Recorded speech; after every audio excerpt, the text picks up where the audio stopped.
I am the Macabre. I am here to help you today. I know you use this video to fall asleep, so before that please like the video and subscribe to the channel. Where are you from and what time are you watching now?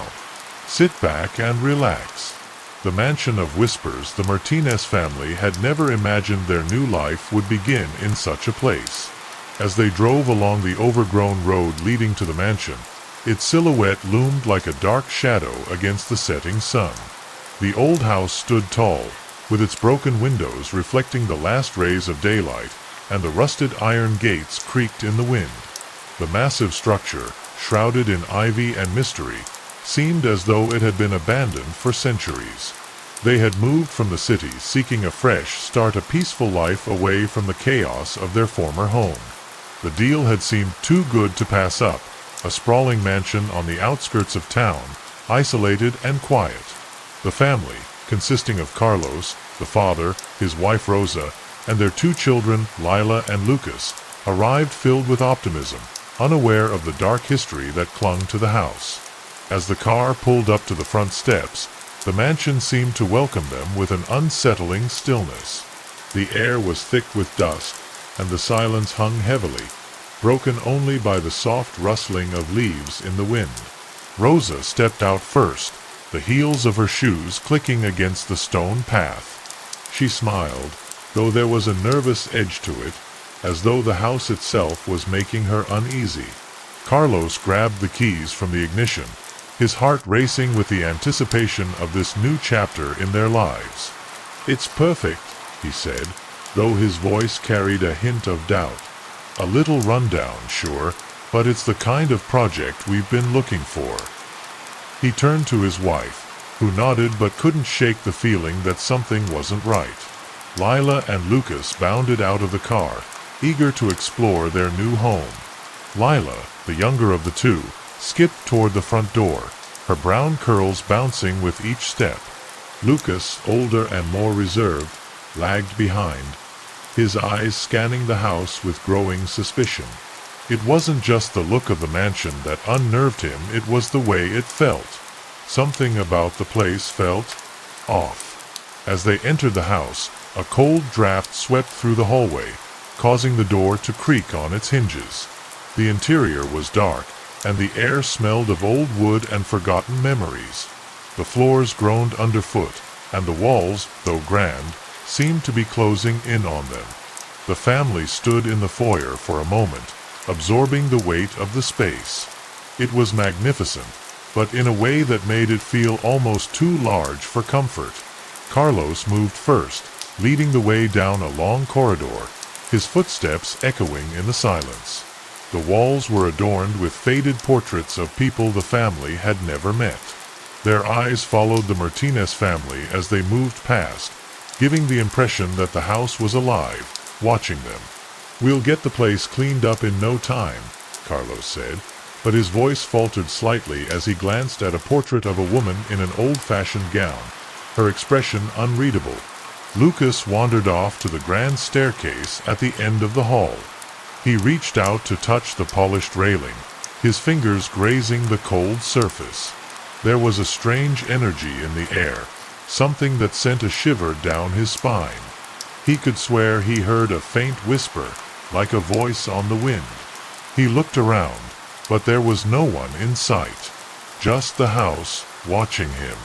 Lila, meanwhile, had wandered into the living room, where she stood by the large windows that overlooked the surrounding woods. The view was breathtaking, but as she gazed out, she noticed a shadow darting across the yard. She blinked, but it was gone. Was it an animal? Or something else entirely? Her heart beat a little faster, but she dismissed the feeling. She was just imagining things, she thought. That night, after they had unpacked and settled into their rooms, the family gathered around the dinner table. The house creaked and groaned as if settling into its new inhabitants. The faint whispers started again, soft and distant at first, like a passing breeze. Rosa paused, her fork halfway to her mouth. She glanced at Carlos, but he was lost in conversation with Lila about her first day in the house. The whispers grew louder, then more distinct. It was as if someone was speaking just out of earshot. Carlos, still focused on his children, didn't notice, but Rosa's eyes darted to the corners of the room, searching for the source of the sound. Her hand tightened around her glass of water, and she swallowed hard, her throat suddenly dry. Lila, who had been listening intently, spoke up. "Did you hear that?" she asked, her voice small and trembling. Everyone went silent. A moment passed, and then another whisper fluttered through the air. This time, even Lucas heard it, a soft, breathy voice that seemed to come from the walls themselves. Rosa stood quickly, her chair scraping against the floor. "I think we need to go to bed," she said, trying to keep the tremor out of her voice. Carlos nodded, though he, too, was unsettled. He gave a forced smile, but the shadows of doubt were beginning to creep into his mind. "Tomorrow will be better. We just need to get used to the place." But deep inside, each member of the Martinez family knew that something was wrong. The house had begun its whispering, and they had just started to listen. That night, after dinner, the Martinez family tried to settle into a new routine. The house, though large and imposing, was supposed to be a haven, a place where they could escape the noise of their former lives. Yet, the silence that blanketed the mansion felt too thick, too heavy. Even with the lights on, the rooms felt cold, and every creak and groan of the house echoed unervingly in the stillness. Lila was the first to feel the presence. She had been wandering the hallways alone, her small steps echoing off the marble floors. She loved the old-fashioned charm of the place, the high ceilings, the long corridors, but something tugged at her, a strange sensation she couldn't shake. As she passed the grand staircase, she paused, her hand gripping the banister, eyes fixed on the dark landing above. It was then that she saw it, a figure, tall and gaunt, standing at the top of the stairs. It was a shadow, with no discernible features, but the faintest outline of a person. Her heart skipped a beat, and she froze. The figure didn't move, yet it felt as though it was watching her. Lila blinked, and when she looked back, it was gone. She told herself it was just her imagination, but the chill that ran down her spine said otherwise. Upstairs, Lucas had retired to his room, hoping to get some sleep. But the moment he laid down, something felt wrong. The room was too dark, and the shadows seemed to shift along the walls, stretching in unnatural ways. His eyes scanned the room, searching for anything out of place. That's when he heard it, footsteps, soft but distinct, coming from the hallway outside his door. Lucas tensed, listening intently. The footsteps moved slowly, deliberately, like someone was pacing back and forth. He slowly rose from his bed, his feet bare against the cold floor, and crept toward the door. He hesitated before opening it, his hand trembling slightly. When he stepped into the hallway, there was no one in sight. The footsteps, however, were still there, faint but clear. He followed the sound, his breath shallow as he crept down the hallway toward the staircase. The air grew colder with each step, his every movement accompanied by the eerie sound of footsteps that seemed to lead him nowhere. He glanced back at his room, but it felt as if the hallway was pulling him in. It wasn't until he reached the landing that the sound stopped. Everything was still. Too still. Lila, now back in her room, could not sleep either. She lay in bed, staring at the ceiling, unable to shake the sensation that she was being watched. The whispers had begun again, soft and distant, but somehow they seemed to be getting closer. They weren't coming from outside her room, but from inside the walls, like a voice trying to break through the very fabric of the house. Unable to ignore the eerie sounds any longer, Lila pulled the covers tightly around her and ventured into the hallway. Her feet were silent as she tiptoed toward her brother's room. When she reached his door, she knocked softly, but there was no response. Her heart began to race as she pushed the door open, only to find the room empty. Lila crept down the stairs, her mind racing with questions. She knew Lucas had to be somewhere in the house, but where? The whispering was louder now, filling the empty spaces of the mansion. As she descended into the lower hallway, she noticed something strange. A faint glow coming from the cracked doorway of the living room. The door was ajar, and as she approached, the whispering grew more distinct, almost like a chant. The living room was empty, save for the flickering light of a single candle sitting on the fireplace mantel. The air felt thick, charged with an energy she couldn't explain. Lila's breath caught in her throat as she noticed the shadows dancing on the walls, not cast by the candle but by something else, something moving in the corner of the room. A dark shape shifted just beyond her sight, and for a moment she thought she saw eyes staring back at her. Before she could react, the front door of the house creaked open, and Carlos's voice called from the entrance, startling her. "Lila? What are you doing up at this hour?" His tone was cautious, and he didn't wait for an answer before he ushered her back toward the stairs. As they walked away from the living room, the door slammed shut behind them, sending a shudder through the house. Lila glanced back but said nothing. The rest of the night passed in uneasy silence, but the strange occurrences did not stop. In the morning, the family gathered in the kitchen, trying to shake off the eerie feeling that had settled in.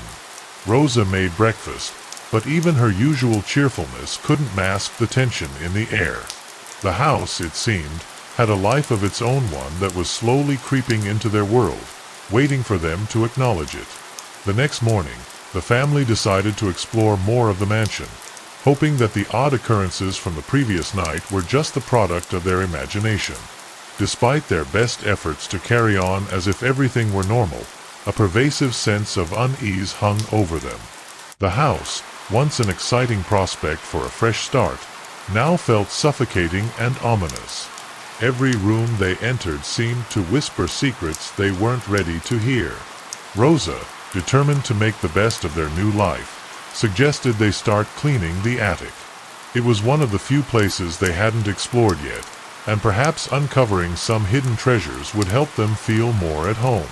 With the children in tow, Carlos followed Rosa up the narrow stairs that led to the attic, the wooden steps creaking under their weight. The door to the attic was old, heavy, and refused to open easily, as if it were resisting their intrusion. After several minutes of struggling, the door finally gave way, revealing a dimly lit space filled with dust-covered furniture and forgotten belongings. The air was thick with the scent of mildew and decay. Lila wrinkled her nose as she stepped into the room, holding her breath to avoid the musty air. Lucas, however, couldn't shake the feeling that something was watching them, his eyes darting suspiciously from corner to corner.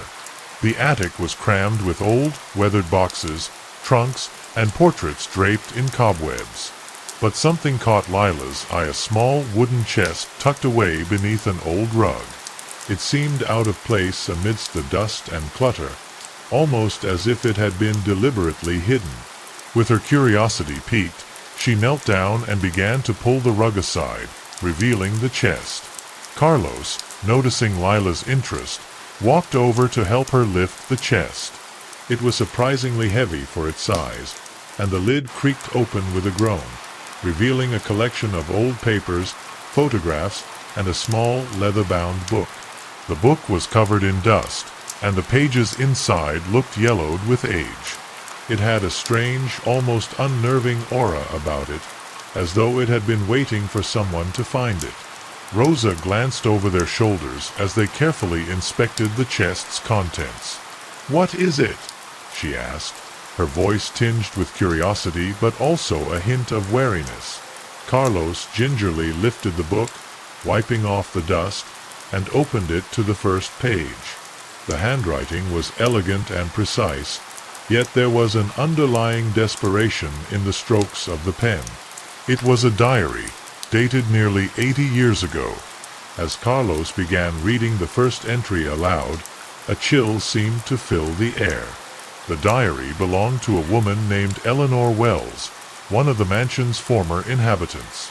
Her writing was filled with dread, speaking of strange occurrences in the house, whispers, shadows, and a growing sense of being watched. Eleanor mentioned feeling an overwhelming presence, something dark and malicious that seemed to be closing in on her, much like the sensation the Martinez family had been experiencing since their arrival. The more they read, the more unsettling the entries became. Eleanor described how her husband, Thomas, had become increasingly distant and erratic. At first, she thought it was the stress of the house's isolation, but soon she realized there was something far more sinister at play. "He's not the same," Eleanor wrote in one of the last entries. "I fear he is changing. The house has him now. I can feel it, and I am afraid that it will take me next." Lila shuddered as the words seemed to echo in her mind. She glanced at Lucas, who stood at the edge of the room, looking pale. He had been unusually quiet since they found the book, as though the mere act of uncovering it had unlocked something within him. The silence was palpable, and it felt as if the house was holding its breath, waiting for them to discover more. Carlos turned the pages cautiously, and as they continued reading, they learned that Eleanor had gone to great lengths to find help. But no one had believed her. The local townspeople had dismissed her fears as mere hysteria, and her pleas for assistance were ignored. Eleanor's final entry, written in a shaky hand, was cryptic. "I know what he did, but I cannot prove it. The house will make sure of that. It is too late for me now." The diary ended abruptly, leaving an unsettling sense of unfinished business. Carlos closed the book with a snap, and for a moment, no one spoke. The weight of the past seemed to press down on them, a presence they couldn't escape. The air around them felt heavier, as though the house itself was aware of the discovery and didn't like what they had found. Suddenly, the sound of a door creaking open echoed from below. Rosa froze, her face going pale as the unmistakable sound of footsteps drifted up from the hallway. They all exchanged uneasy glances, but no one moved. The house had just revealed a part of its dark history, and now it seemed to be telling them that it wasn't ready to let them go. As the days passed, the Martinez family found themselves drawn deeper into the mystery of the mansion's dark past. The discovery of Eleanor's diary had only scratched the surface, but it was enough to make them realize they were dealing with something far more sinister than they had first thought. The whispers grew louder each night, and the shadows that followed them seemed to take on a life of their own. The house had a way of making them feel like intruders, as though it had been waiting for them to uncover its secrets. Rosa became increasingly worried, unable to shake the feeling that something was watching her every moment of the day. It wasn't just the unease from the past few nights. It was as if the house itself had grown aware of their presence. At times, she thought she saw faces in the mirrors or figures lurking just beyond the corner of her eye. Her nerves were stretched thin, and she struggled to maintain her composure in front of the children, though she could see the same fear reflected in their eyes. Carlos, trying to hold the family together, had started doing his own research into the mansion's history. He spent hours at the local library, scouring old records and newspaper clippings. What he found only deepened the mystery. The mansion, originally built in the early 1800s, had been the site of numerous tragedies over the years. There were rumors of disappearances, unexplained deaths, and even whispers of murders that had never been solved. But the most chilling part of his findings was the mention of a previous owner, Thomas Wells, Eleanor's husband. The man had disappeared without a trace, and his name had been linked to several unsolved crimes in the area. Despite his efforts, Carlos couldn't find any concrete evidence of foul play. But something about the house, its history, its isolation seemed to suggest that the mansion had more to reveal. The tension in the air had become suffocating, and every time they tried to ignore it, the house reminded them of its presence. It wasn't just a house, it was alive with the echoes of its past. One evening, As the family gathered in the living room, the temperature in the house dropped suddenly. A cold draft swept through the room, causing everyone to shiver. The fire in the hearth flickered and dimmed, as though the warmth was being sucked away. The room grew eerily quiet, save for the faint rustling sound of the pages of Eleanor's diary, which lay open on the table before them. The whispers returned, louder this time, swirling around them like a storm. It felt as if the very walls were closing in on them, the voices growing more insistent, more urgent. "Help us," one whisper pleaded. "You must understand," said another. The voices seemed to come from all directions, a cacophony that rattled their nerves and made their hearts race. Lila, trembling with fear, clutched her brother's arm. "Mom, Dad, do you hear that?" she whispered, her voice shaking. Both Rosa and Carlos froze, their faces pale, as the whispers seemed to echo from the very walls around them. But before they could respond, the temperature in the room dropped even further, and the flames in the hearth sputtered out, plunging the room into darkness. Lucas jumped up, his pulse racing. "We need to leave," he said urgently, his voice hoarse with panic. The atmosphere in the house had become suffocating, oppressive, and it felt as though something terrible was about to happen. Carlos rushed to find a flashlight, his hands trembling, but the moment he flicked the switch, the light flickered and went out. His heart hammered in his chest as he tried again, only for the flashlight to sputter and die completely. The house felt as though it were alive with malevolent energy, and the family could hear it now, footsteps, slow and deliberate, echoing down the hall outside the living room. They weren't alone. Someone or something was walking through the house, and it was getting closer. The sound grew louder, until it was right outside the door. Rosa rushed to the door, but when she opened it, the hallway was empty. The oppressive silence that followed was worse than any sound. No footsteps, no whispers, just a vast, unsettling quiet. She slammed the door shut, her breath ragged, and turned to face Carlos, who had just gathered the children by the fireplace. "What's happening to this house?" she demanded, her voice tight with fear.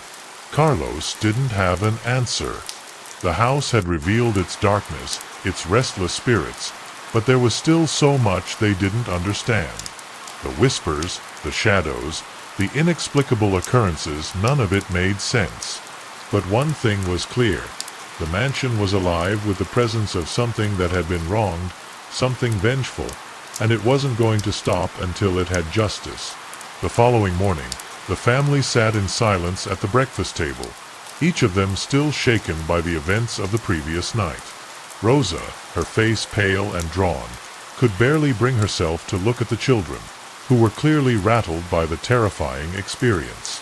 Lila, normally so full of energy, was eerily quiet, her wide eyes constantly scanning the shadows of the house as if expecting something to move.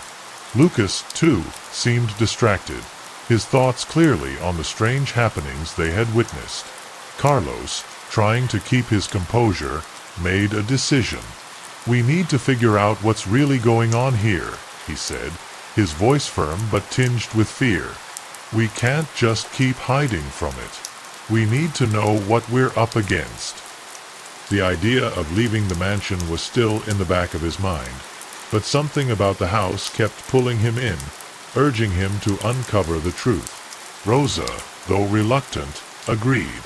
"But we have to be careful," she said, her voice shaking slightly. "This place it's not just a house. It feels like it's alive, like it's watching us." Her words hung in the air, heavy and full of fear, but she knew they couldn't continue ignoring the terror that surrounded them. That afternoon, Carlos and Rosa decided to dig deeper into the mansion's history. They returned to the town's library, hoping to find more records or documents that could explain the dark events that had transpired in the house. They scoured old newspapers, family records, and town gossip, but the more they uncovered, the more disturbing the findings became. Carlos came across an old article that mentioned Thomas Wells, Eleanor's husband. The article described him as a once respected member of the community, but over time, his reputation had begun to decline. Whispers about his erratic behavior and strange actions had surfaced, and eventually, he had been linked to several mysterious disappearances.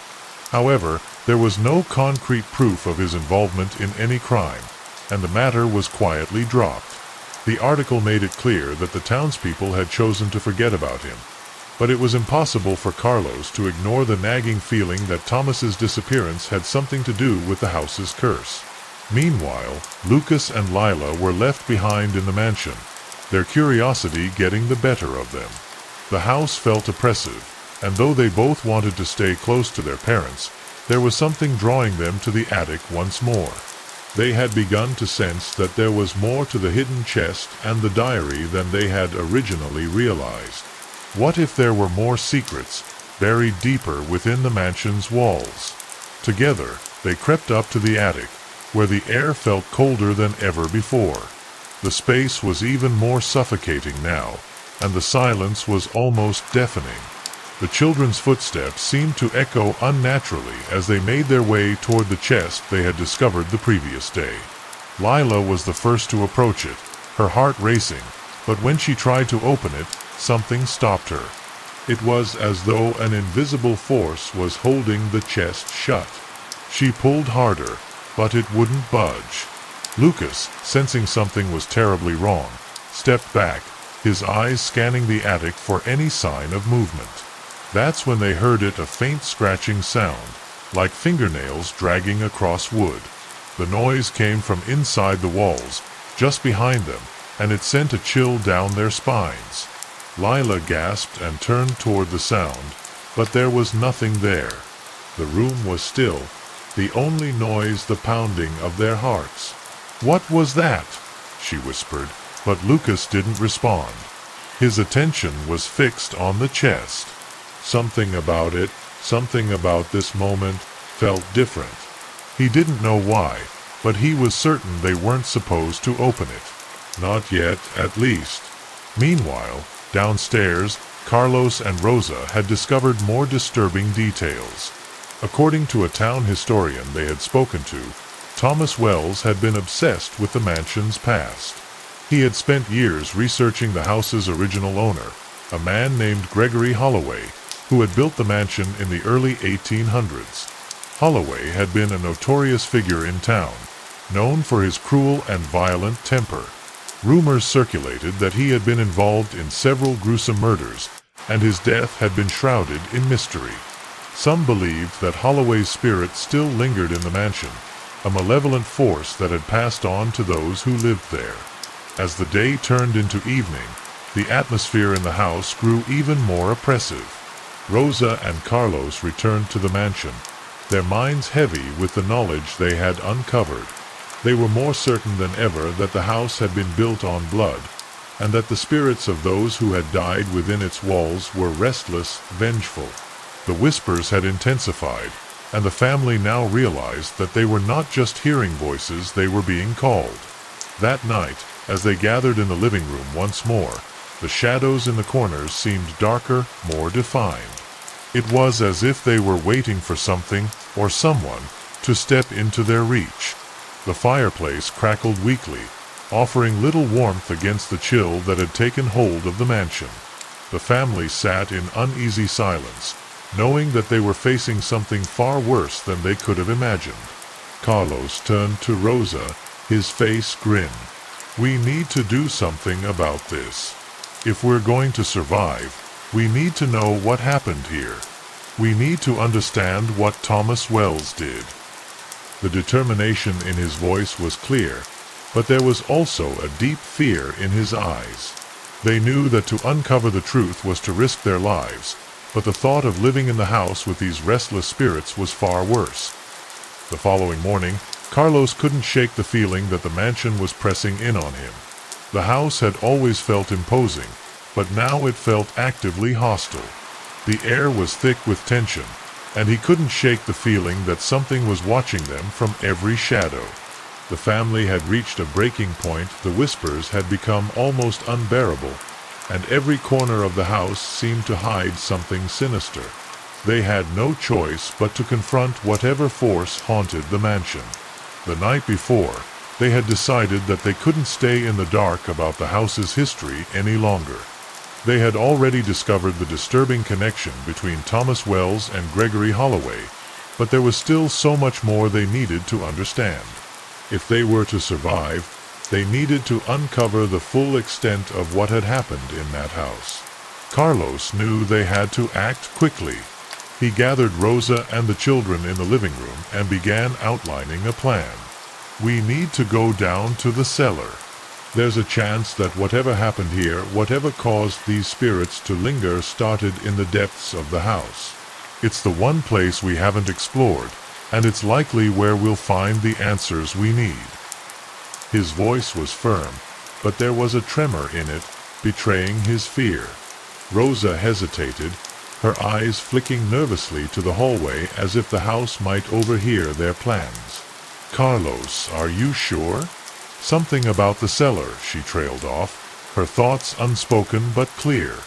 She had sensed something darker about the cellar from the first time she had ventured near it. The temperature had dropped, and she had felt a suffocating pressure, as if the very walls were trying to push her back. "I'm sure," Carlos replied, his voice steady despite the growing unease in his chest. "We have to face whatever's down there. If we don't, we'll never get out of here alive." He turned to Lucas and Lila. "I need both of you to stay close and stay quiet. Do you understand?" The children nodded, their faces pale but resolute. The cellar door was heavy and thick, its hinges creaking as Carlos swung it open. A blast of cold air hit them, sharper than the chill in the rest of the house. The darkness beyond seemed to swallow the light from their flashlight, and for a moment they stood frozen, not daring to step inside. The silence was oppressive, broken only by the sound of their own breaths, shallow and quick. Rosa clutched the edge of the doorframe, her knuckles white with fear. "I don't like this," she whispered, her voice strained. But Carlos didn't back down. He stepped forward, the light from his flashlight cutting through the blackness, revealing stone walls that seemed older than the house itself. The cellar was vast, filled with old barrels, crates, and strange, unidentifiable objects that had long since been forgotten. But there was something else, a presence, thick and suffocating, that seemed to radiate from the walls. Lila and Lucas followed hesitantly, their steps tentative as they entered the cellar, the cold creeping up their spines. As they moved further into the room, Lila's flashlight flickered, casting erratic shadows across the walls. Then, the temperature dropped further. It was as if the air itself had turned to ice. Every breath felt like inhaling needles. But it wasn't just the cold that unnerved them. It was the sudden weight in the air, the sense of being watched by unseen eyes.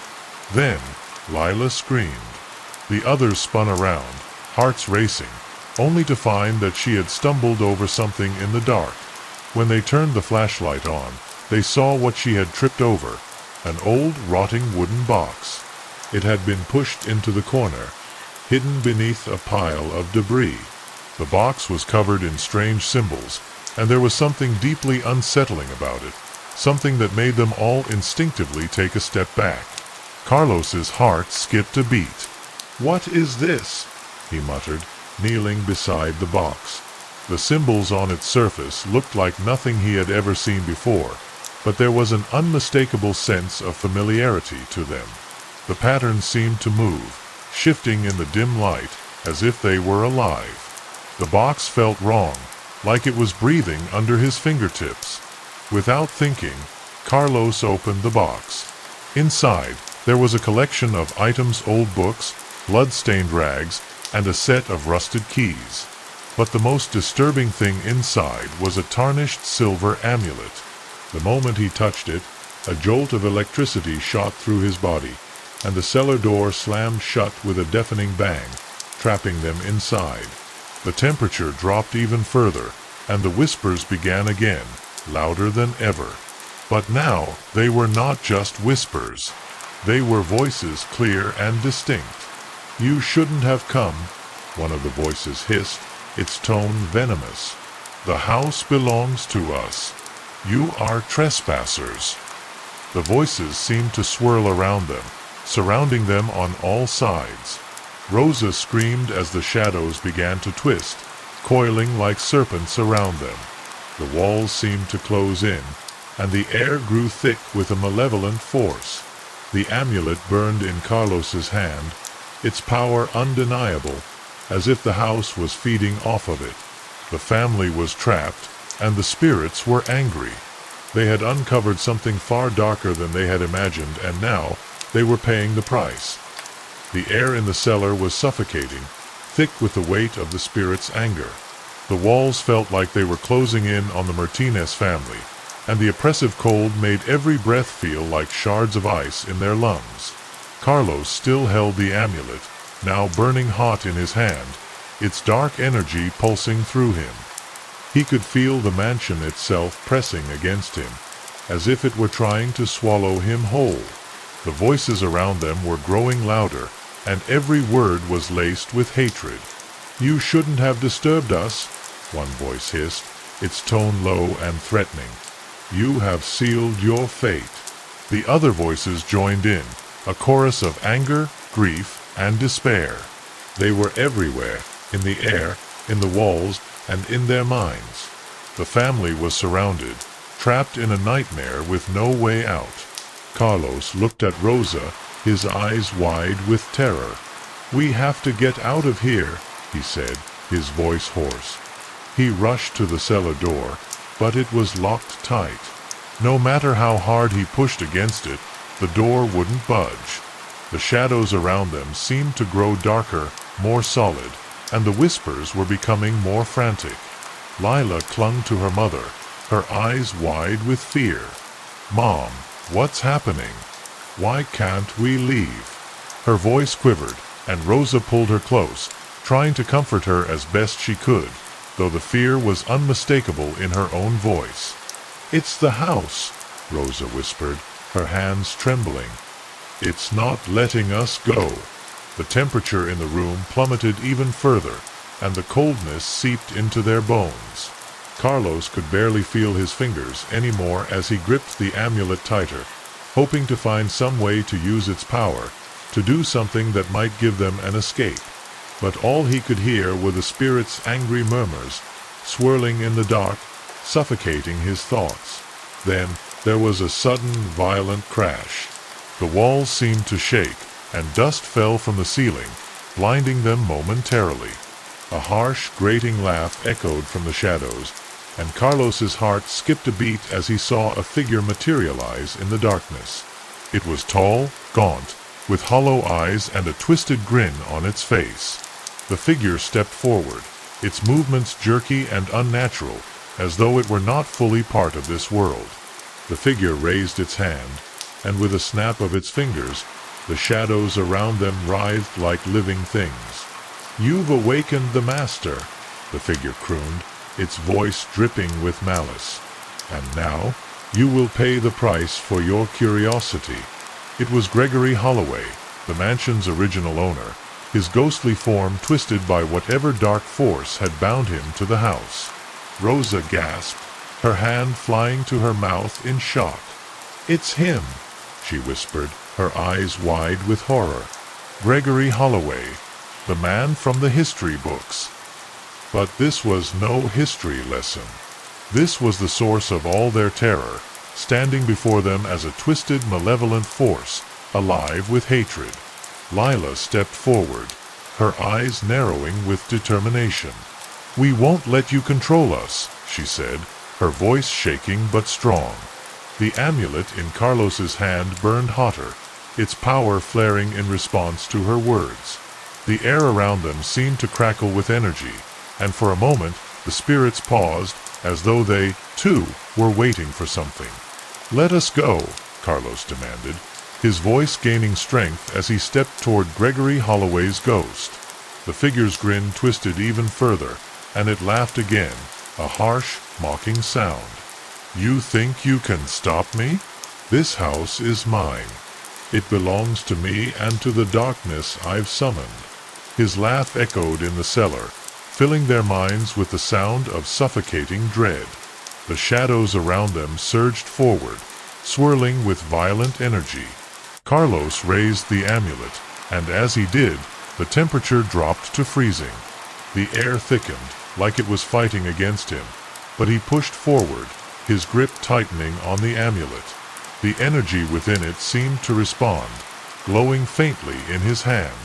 For a moment, it seemed as though the spirits were retreating, the shadows pulling back, but then Gregory Holloway's ghost let out a furious cry, and the darkness surged again, stronger than before. Don't you understand? Gregory hissed, his form flickering in and out of existence.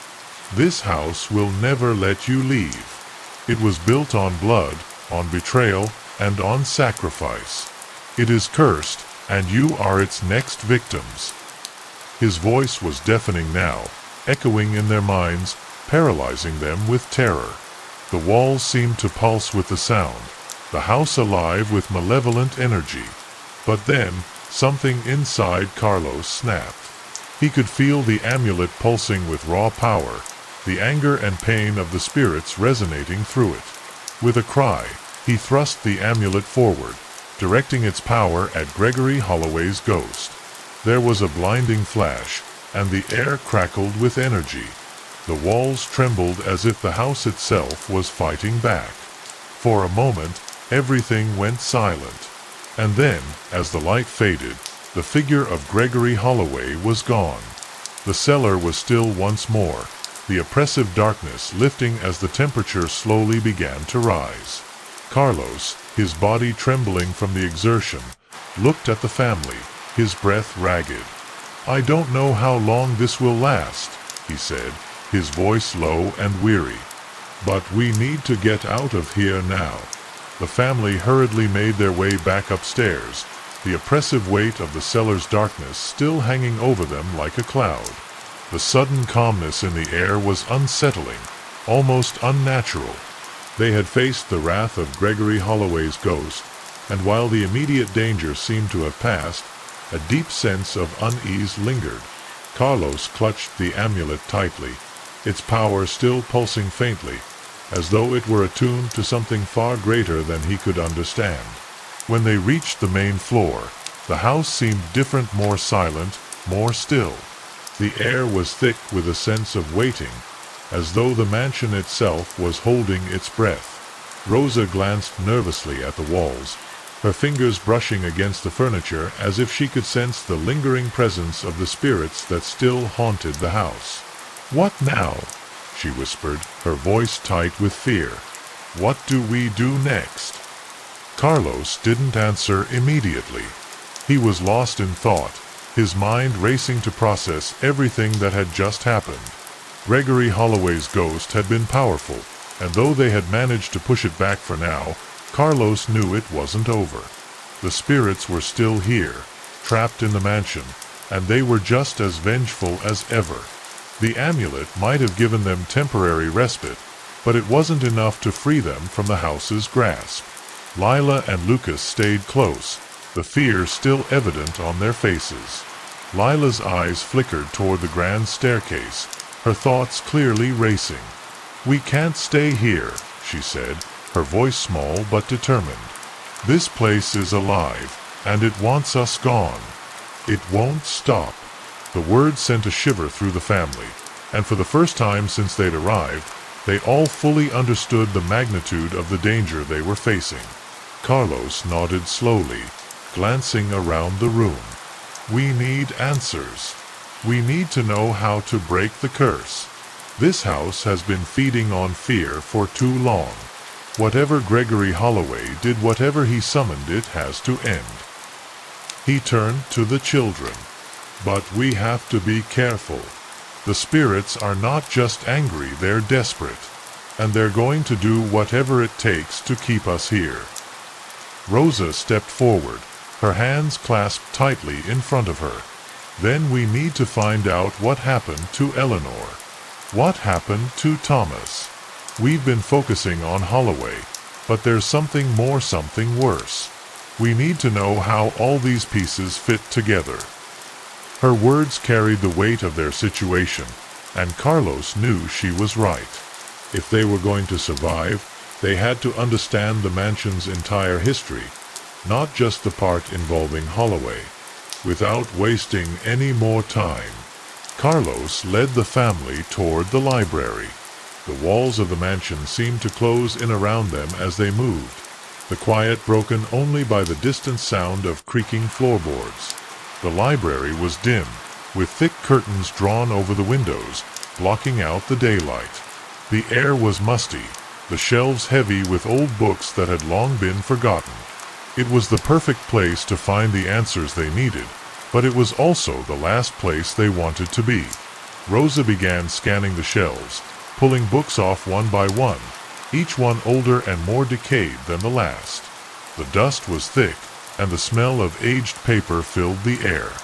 Lucas, who had been standing near the window, suddenly pointed to a small, leather-bound book on the top shelf. "I think this is it," he said, his voice strangely calm in the midst of the chaos.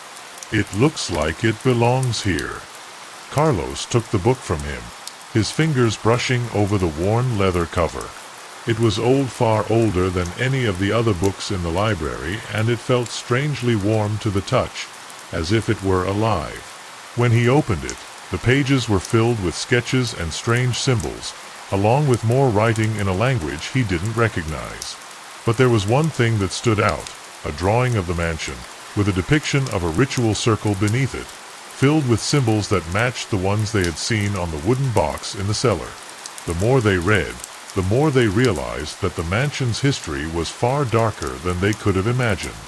The house had been built on an ancient burial ground, and Gregory Holloway's obsession with dark rituals had led him to summon a powerful force, one that had bound the spirits of the house to its very foundation. But Holloway had made a fatal mistake. In his arrogance, he had unknowingly trapped not just the spirits of the house but the malevolent force itself. And now, that force was awake, and it was hungry. Rosa recoiled from the book, her hand flying to her mouth. "This is what Holloway did," she whispered. "He summoned something. Something that shouldn't have been summoned. And now, it's feeding off of us." The reality of their situation hit her with full force, and she turned to Carlos. "How do we stop it? How do we break this curse?" Carlos stared at the pages, his mind racing. "I don't know yet," he said, his voice tight with frustration. "But whatever we do, we have to be ready. This isn't just about escaping the house anymore. We need to destroy whatever is holding the spirits here. We need to end the curse before it ends us." As they stood in the dim light of the library, the house seemed to grow darker around them. The whispers returned, faint at first, but growing louder with each passing moment. It was as if the mansion was alive, listening to them, waiting for them to make their next move. And deep down, Carlos knew they were running out of time. The air in the library felt thick with dread as the Martinez family pored over the book's ancient pages. Every word seemed to weigh heavily on them, the text both a guide and a warning. Carlos felt his fingers trembling as he turned the brittle pages. The ritual they had uncovered, the one that could break the curse, was far more complex than he had anticipated. It required more than just the amulet they had found. It required a sacrifice, an offering that could very well cost them their lives. "We have no choice," Carlos muttered, his voice strained with the weight of their situation. He glanced at his family, their faces pale and filled with fear. "If we don't try this, the spirits will continue to torment us until we're all dead. This house, it won't let us leave." His words hung in the air, heavy and final. But there was no escaping the truth. They had to follow through, no matter what. Rosa sat beside him, her eyes focused on the book in her hands, her expression a mixture of determination and despair. "I don't understand," she whispered, her voice barely audible. "How can a ritual like this work? We don't even know what this force is, and yet we're supposed to destroy it? How can we trust something we don't even understand?" Carlos didn't have an answer. He could feel the panic rising in his chest, but he pushed it down. They had already come this far. The only option now was to continue. We don't have time to second-guess ourselves. The house is waking up. The spirits are growing more violent with every passing moment. We're running out of time. The children remained quiet, their eyes darting nervously between the book and the shadows that seemed to creep closer with each passing minute. Lila clutched her brother's arm, her small fingers digging into his skin. "Is there really no other way?" she asked softly, her voice filled with uncertainty. "Is this the only way to stop it?" Lucas, who had been listening intently, turned to face his parents. "We have to try," he said, his voice surprisingly firm. "I don't want to stay here forever. This place is evil, and it's not going to stop unless we do something about it." His words were simple, but they were filled with a maturity that took everyone by surprise. Carlos nodded, turning back to the book. There was no question now. He had to perform the ritual, no matter the consequences. But as he read the instructions again, a creeping sense of dread settled in his stomach. The ritual required more than just the amulet, it needed the blood of one who had lived in the house. The very thought made his blood run cold. "We need to gather the items it asks for," Carlos said, his voice shaking as he spoke the words aloud. "We need a specific set of candles, a bowl of water from the well in the garden, and most disturbingly, a drop of blood from one of us." His eyes met Rosa's, then Lucas's and Lila's. He could see the hesitation in their eyes. "I know it sounds insane, but we don't have a choice." Rosa stood up suddenly, her face pale as a ghost. "I'll do it," she said quietly, though her voice cracked with fear. "I'll be the one. It has to be me. I'm the one who brought this family here in the first place. I'm the one who didn't listen to the warnings." Her eyes met Carlos's, and for a moment there was a flicker of something else, a resignation, a willingness to do whatever it took to protect her family. Carlos shook his head. "No, Rosa, I can't let you. I'll be the one." His voice was firm, but he could see the pain in her eyes, the unspoken understanding that whatever the price was, they were both willing to pay it to end the nightmare. The room fell silent as the weight of their words settled on them. Lila and Lucas stood frozen, unable to speak as they looked at their parents. Lila clutched her brother's hand, and they exchanged a silent understanding. They were too young to fully grasp what was happening, but they knew one thing. Whatever sacrifice had to be made, it wasn't going to be easy. The family spent the next hour gathering the items required for the ritual. They moved quickly, their steps heavy with the knowledge that every second counted. Carlos and Rosa ventured into the garden to collect the water from the well, while Lucas and Lila prepared the candles, placing them in a circle as described in the book. The air outside was thick with an unnatural fog, the ground cold beneath their feet, and the house loomed in the distance, silent and waiting. When they returned to the library, they found that the temperature had dropped drastically. It was as if the house was aware of what they were about to do. The shadows seemed to stretch unnaturally, and the whispers began again, louder now, swirling around them like a swarm of bees. It felt as though the house itself was alive, aware of their intentions.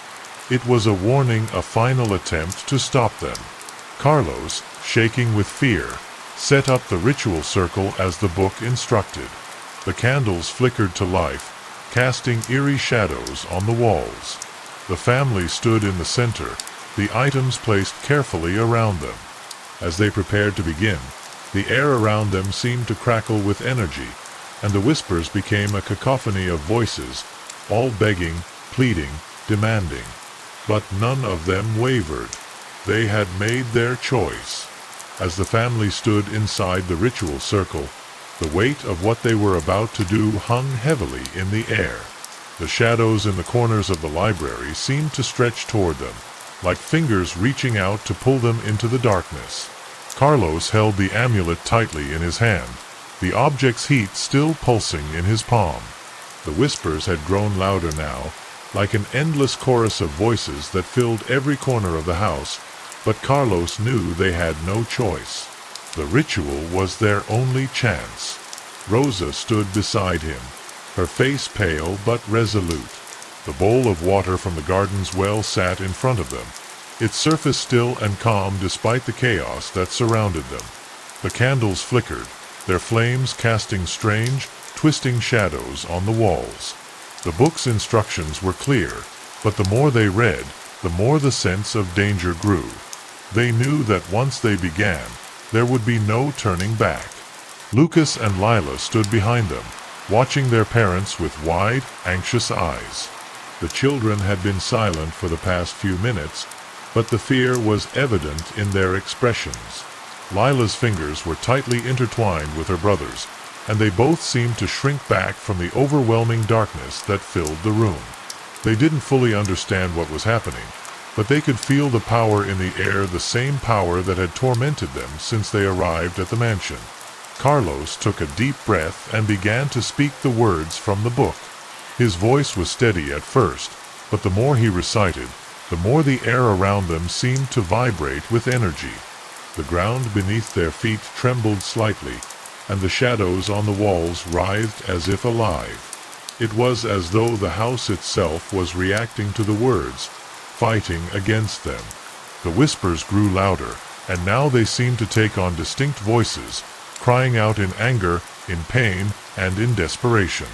As Carlos continued, the temperature in the room plummeted, and he could see his breath mist in the air.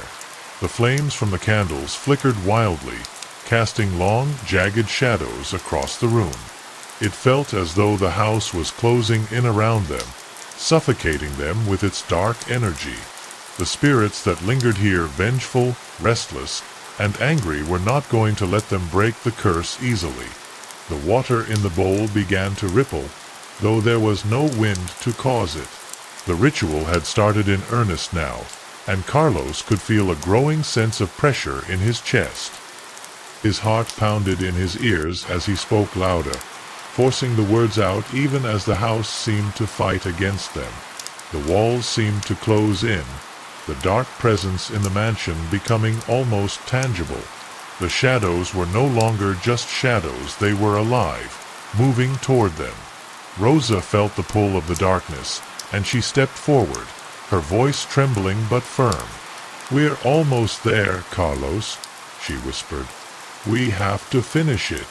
But even as she spoke, the shadows seemed to respond to her words, rushing toward her like a storm. A chilling breeze swept through the room, extinguishing the candles one by one, until only the faint glow of the amulet remained. Lila screamed as the shadows closed in around them, her voice high with terror. The room felt suffocating, like the air itself had turned to stone. The amulet in Carlos's hand flared with a sudden blinding light, casting the entire room in an eerie glow. For a moment, the shadows seemed to recoil, but then the energy in the room shifted again, growing darker, stronger. The spirits, now fully manifesting, materialized before them. Figures twisted and contorted, their faces twisted in anguish and rage. They reached for the family, their hands outstretched, their voices rising in an unbearable wail. The ground beneath them began to crack, as though the very foundation of the house was tearing apart. The ritual was working, but at a terrible cost. Carlos's voice wavered, but he pressed on, the words of the incantation coming faster now. The energy from the amulet surged, its light growing brighter, filling the room with a pure, unearthly glow. The spirits howled in fury, but the light only grew stronger, pushing back the darkness, forcing it to retreat. The shadows writhed, their forms becoming more indistinct, less solid, until they began to fade, retreating into the corners of the room.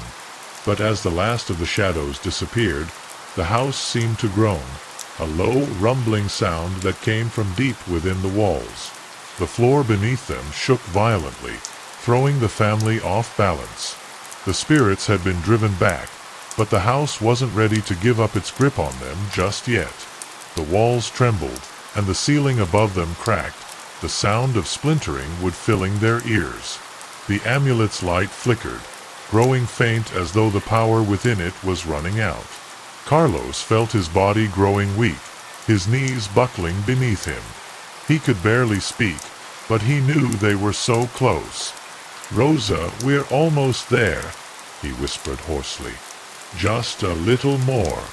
With a final, desperate push, Carlos shouted the last words of the incantation, his voice breaking with the force of it. The light from the amulet flared one last time, blinding them all. The house shook violently, as if it were being torn apart. For a brief moment, there was nothing but the deafening sound of the mansion's collapse, and then silence. Echoes of the past. The Rodriguez family had always been content with their modest home, a small but cozy house on the outskirts of a quiet suburban town. Life had never been extravagant, but they had each other. However, everything changed the day the letter arrived. It was a thick envelope, sealed with a dark wax insignia, its edges frayed as though it had traveled through time. The letter inside was short and cryptic, informing them that they had inherited a grand mansion, located in a distant town called Cinder Hollow. The letter gave no explanation of who the benefactor was, nor any indication of what had happened to them. Only a signature at the bottom, one the family didn't recognize. At first, the family was baffled. None of them knew of any relatives who could leave behind such a property. Yet the promise of a grand legacy, along with the offer of a fresh start, enticed them. Maria, the matriarch, saw it as an opportunity for a better life for her children. Alejandro, the father, was more skeptical, worrying about the unexpected costs of maintaining such an estate. But the mystery, combined with the lure of a new life, was enough to convince him. In a decision fueled by curiosity, they agreed to pack up their things and make the journey to Cinder Hollow. The town itself, when they arrived, felt like something out of an old storybook. The streets were quiet, lined with cobblestone paths that had seen better days. The houses were old, their paint peeling, as if time itself had forgotten them. As the Rodriguez family approached the mansion, it loomed over them, its dark silhouette standing stark against the afternoon sky. The mansion was massive, with tall stone walls, arched windows, and an intricately carved front door. It was beautiful, yet there was something unsettling about its grandeur. Despite its obvious age, it looked untouched, like no one had stepped inside for years. Upon entering, the house greeted them with an eerie silence. The air was thick with dust, the furniture covered in white sheets as if the previous occupants had left in haste. The house seemed frozen in time. They wandered through the grand hallways, their footsteps echoing unervingly, but everything felt off. Alejandro stood in the doorway of what could have been a library, his eyes scanning the shelves that lined the walls. The books were old, their spines worn, but what caught his attention was a collection of photographs. Family portraits, some faded with age, others more recent, all staring down at him from the walls. Maria couldn't shake the feeling that something was wrong. She noticed how the mansion felt cold, despite the summer heat outside. It was a dry, biting cold, like the house itself had been frozen in time. The windows, though clean, were shut tight, and a heavy, stale air hung in the rooms. The children, Lucas and Isabel, were excited by the new space, Lucas darting up the staircase to explore and Isabel running her hands along the grand piano in the parlor. But Maria couldn't ignore the growing unease in her chest. It was a feeling she couldn't explain, yet it gnawed at her with every step she took deeper into the house. That evening, as the family settled in for the night, strange things began to happen. The house, which had been silent for so long, started to creak and groan, as if it were awakening from a long slumber. From the hallway outside their bedroom, they heard footsteps. At first, it was just the sound of heavy, slow steps so faint that they could have been imagined. But then it grew louder, echoing through the corridors. Alejandro stood at the door, his hand on the knob, but when he opened it, there was no one there. He chalked it up to the house's age, maybe the settling of old beams, but Maria wasn't so sure. The night passed uneventfully, but the unease lingered. The next morning, as they gathered in the kitchen, Lucas mentioned something that chilled Maria to the bone. "I heard someone last night," he said casually, chewing on a piece of toast. "I thought it was you, Dad, but I didn't see you." Isabel nodded in agreement, though she didn't elaborate. The two children's casual acknowledgement of something out of place sent a chill through Maria. Was it just their imagination, or was there something more to the house? She wasn't sure, but something deep inside her told her to keep her guard up. They began unpacking their belongings and attempting to settle into their new home. But with every passing hour, the strange occurrences grew. Doors creaked open and shut on their own, often when no one was near. Objects were displaced, only to be found later in odd locations. It started with small things: a book missing from a shelf, a chair moved out of place. Then, as the days went on, the events became more unsettling. A voice soft, barely a whisper, seemed to call out to them, but when they turned to listen, the voice was gone. At night, the feeling of being watched intensified, and once again, the children spoke of hearing footsteps outside their rooms. But when the family checked, no one was there. Alejandro, still skeptical, decided to explore the house's grounds, hoping to find some explanation. The mansion sat at the edge of a dense forest, with overgrown gardens and a stone fountain long since abandoned. As he wandered further from the house, a sense of dread crept over him. The air grew colder the deeper he went, and the weight of the silence was suffocating. He stopped at the edge of a dense thicket where the trees seemed to part for a moment, revealing a hidden path leading to an old, crumbling stone wall. It was as though something was buried just beyond it, forgotten and left to rot. Alejandro's heart raced as he turned back toward the mansion, feeling as though the house was calling him back, pulling him in like a magnetic force. Later that evening, as the family sat down for dinner, Maria voiced the unease she had been feeling.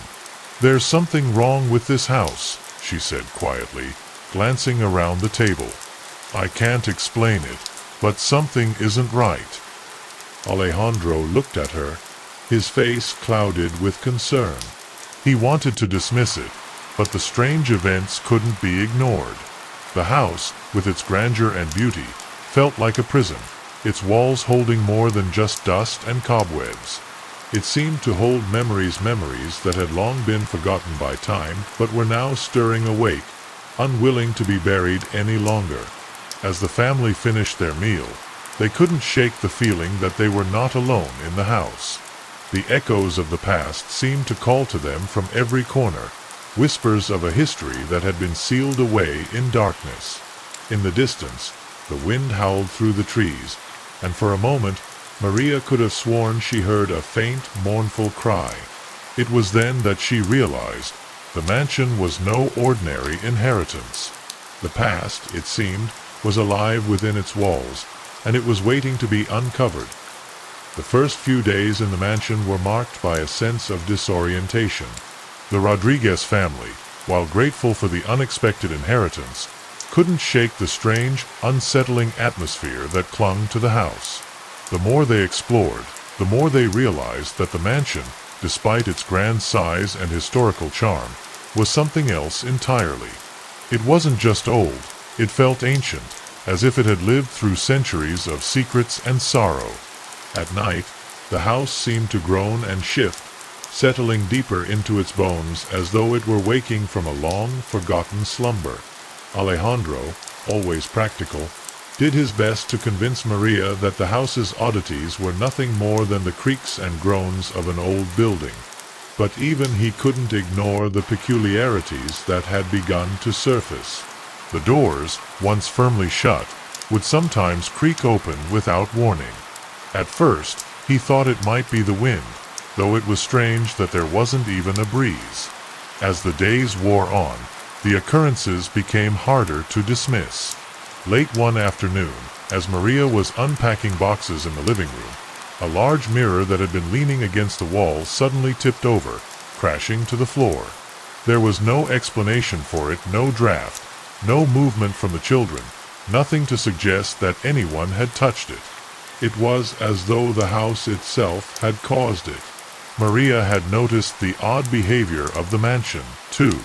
There was a coldness to the air that seemed to follow her as she moved from room to room. It wasn't just a chill from old stone walls. It felt like something was watching her, lingering just behind her, waiting. That evening, after the mirror incident, she asked Alejandro to check the house's plumbing and electricity. He agreed reluctantly, but when he went to check the fuse box, he found it locked. No one had seen the lock before, and it certainly wasn't something they'd noticed when they first arrived. He couldn't help but feel that there was something hidden, something the house was trying to keep from them. As the week went on, more signs appeared, small at first, but gradually escalating. The paintings on the walls, which had initially seemed charming in their faded grandeur, began to feel oppressive. They would shift ever so slightly, as though someone was moving them just out of sight. Sometimes the eyes of the portraits would seem to follow them, regardless of where they stood. Isabel, the younger of the two children, mentioned that one of the portraits seemed to change when she passed by it. What was once a kindly old woman now appeared stern and judgmental. Lucas, more curious than afraid, simply shrugged it off, but the unease in Maria's heart deepened. One night, when Alejandro was working late in the study, a loud bang echoed through the house. Maria froze, her heart pounding in her chest. It sounded like something heavy had fallen, but when she and Alejandro went to investigate, they found nothing out of place. It was as if the noise had simply vanished into thin air. Isabel, who had been listening from the top of the stairs, asked why the sound seemed so distant, as if it had come from far away. The question was simple, but the implication was unnerving. Why did the sound seem so muffled, even though they were right there? The next day, as the family gathered in the dining room for breakfast, the atmosphere was thick with tension. The events of the previous night hung in the air like an unspoken secret. No one dared to bring it up, but it was clear that the house was not just old, it was alive with something else. Maria began to suspect that the mansion was playing tricks on them, manipulating their perceptions of reality. Shadows seemed to move across walls in ways that didn't make sense. Every sound was amplified, every creak of the floorboards a reminder that something was there, just beyond their understanding. At times, when she looked out the windows, the fog that lingered in the yard seemed to take on strange shapes, as though it was watching them, creeping ever closer. One afternoon, while exploring the upper floors, Lucas discovered an old wardrobe in one of the rooms. The wardrobe's doors were slightly ajar, and when he opened them fully, a cold gust of air rushed out. Inside, the shelves were empty except for a small, tattered book. Curious, he picked it up, but the moment his fingers brushed against it, a strange feeling swept over him. It wasn't fear, but something far more disconcerting, an overwhelming sense of familiarity, as though he had touched something long forgotten. He quickly shut the doors, feeling the weight of the book's presence still lingering in his hand. But when he returned later with Maria, the wardrobe was locked, and the book was nowhere to be found. Later that evening, while the family was gathered in the living room, a loud bang came from the upstairs hallway. This time, the sound seemed to reverberate through the house with unnatural force. It was followed by the unmistakable sound of footsteps, slow, deliberate, as if someone was pacing back and forth in the hallway outside their door. Maria's breath caught in her throat. The footsteps sounded human, but there was no one there when they opened the door. The feeling of being watched intensified, and Alejandro's nerves were on edge. He couldn't dismiss the idea that something in the house was trying to communicate with them, though he wasn't sure if it was a warning or a threat. The family's unease continued to grow, but they were determined to move forward. They had inherited the mansion, after all, and they couldn't let a few odd occurrences make them turn back. They decided to explore more of the house, to understand what they were dealing with. But every new room they uncovered seemed to add to the feeling of being trapped in a maze of time and memory. The walls were lined with dusty bookshelves. The floors creaked with every step, and the furniture, though beautiful, seemed to have been left behind in a hurry. There was no warmth to the house, no sense of comfort or sanctuary, only the heavy weight of history and forgotten lives. As they ventured deeper into the mansion, the strange phenomena grew more frequent. One night, after Isabel and Lucas had gone to bed, Maria heard something faintly tapping at the window. At first, she thought it was the wind, but when she opened the curtains, she was met with nothing but darkness. There was no sign of anything that could have caused the sound. The night was still, and the fog had thickened outside, obscuring the view of the grounds. But something about the silence was unnerving. She felt the hair on the back of her neck stand up, and as she closed the curtains, she couldn't shake the feeling that something or someone was lurking just beyond her sight. Alejandro, unwilling to let fear take hold, began searching the mansion for any logical explanations for the strange happenings. He checked the plumbing again, convinced that the odd sounds and sudden chills were caused by some defect in the system. But everything appeared to be in working order. That is, until he ventured into the basement. The basement was dark and damp, the kind of place that gave off an overwhelming sense of dread even in the daylight. But it was there, deep in the shadows, that he found something that made his blood run cold: a hidden door, half buried beneath old crates and discarded furniture. It was locked, its iron hinges rusted with age, but the sight of it filled Alejandro with an instinctual sense of fear. There was something down there, something the house was keeping hidden. As the days passed, the strange occurrences in the mansion continued to escalate. The Rodriguez family's unease deepened with each passing hour, yet they felt compelled to push forward, hoping to make sense of the growing sense of dread that had settled in their new home. Alejandro, still determined to find a rational explanation, focused his efforts on exploring the house more thoroughly. He believed that if he could find some logical reason behind the odd events, it would help put his family at ease. However, what he discovered would only draw them deeper into the mansion's horrifying past. One evening, while investigating the old library, Alejandro stumbled upon a hidden door behind a row of dusty shelves. It wasn't the kind of door that could be easily overlooked. It was cleverly concealed, blending seamlessly with the bookshelves. It was almost as if the door was waiting for him, beckoning him to find it. His heart pounded as he pushed the shelves aside, revealing the dark passage beyond. The air that rushed out was stale, filled with the scent of old wood and forgotten secrets. The door creaked loudly as it opened, and Alejandro hesitated for a moment, feeling an inexplicable sense of dread. But his curiosity won out, and he stepped inside. The room beyond the hidden door was small and cramped, its walls lined with shelves stacked high with old, weathered books and odd trinkets. A faint, unpleasant smell of mildew lingered in the air, and the floor was covered with thick layers of dust. As Alejandro stepped further into the room, his eyes were drawn to an antique chest at the far corner, half hidden behind a set of forgotten portraits. It looked out of place in this neglected room, its polished wood gleaming faintly in the dim light. The chest was old, intricately carved with strange symbols that seemed to pulse with a faint energy. Alejandro felt an unease deep in his gut, but he couldn't resist the pull of the chest. He approached it cautiously, as though afraid it might bite. When Alejandro opened the chest, the contents inside took him by surprise. It wasn't filled with gold or jewels, as he might have imagined. Instead, the chest was crammed with old photographs, faded and brittle with age. There were pictures of people he didn't recognize, men, women, and children, all posing in front of the mansion.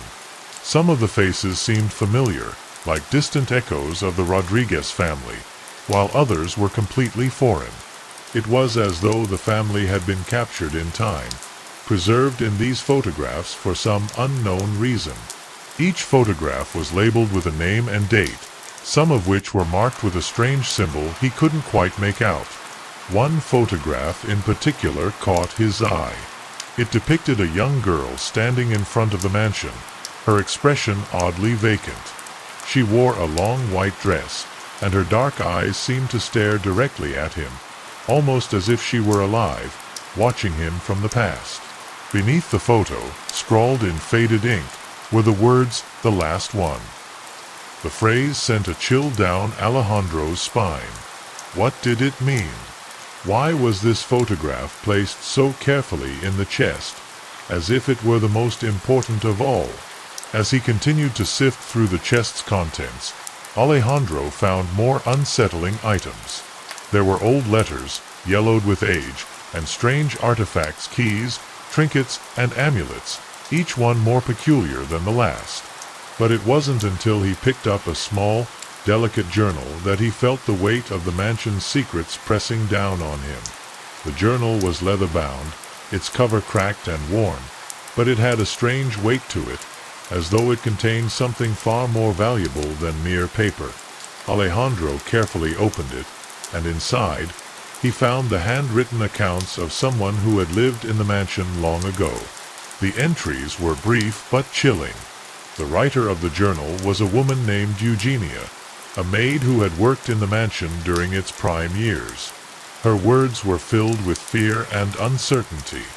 She described strange events that took place in the house, things that defied explanation, whispers in the dark, shadows that moved on their own, and the oppressive presence of a man who had lived in the house. She spoke of his cruelty, of his dominance over everyone who crossed his path, and of the strange, unspoken atmosphere that seemed to hang over the mansion like a curse. She wrote of a terrible event that had occurred in the house, something that had never been spoken of aloud, but that seemed to linger in the air, affecting everyone who lived or worked there. One entry, written in a frantic hand, caught Alejandro's attention. "The family has gone mad. I fear for my life. I have seen things, terrible things, and I know the truth, but I cannot speak it."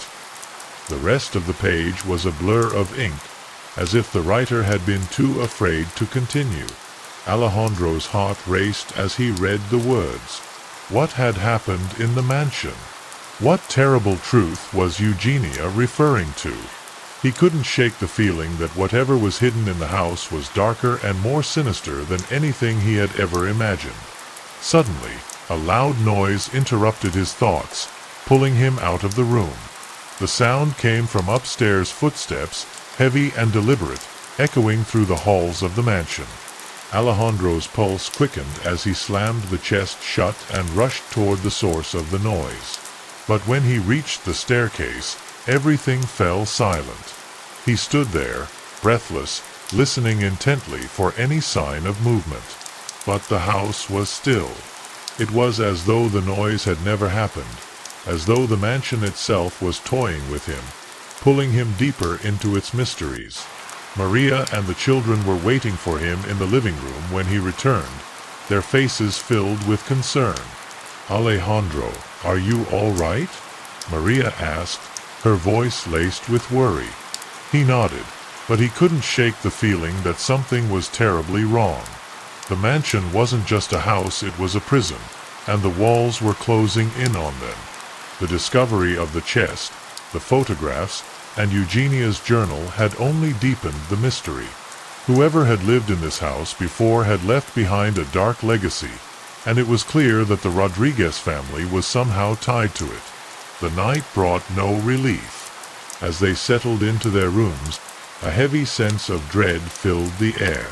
It was as if the house itself was aware of the discovery, aware that its secrets were starting to be unearthed. The temperature dropped, and the whispers returned, faint but unmistakable.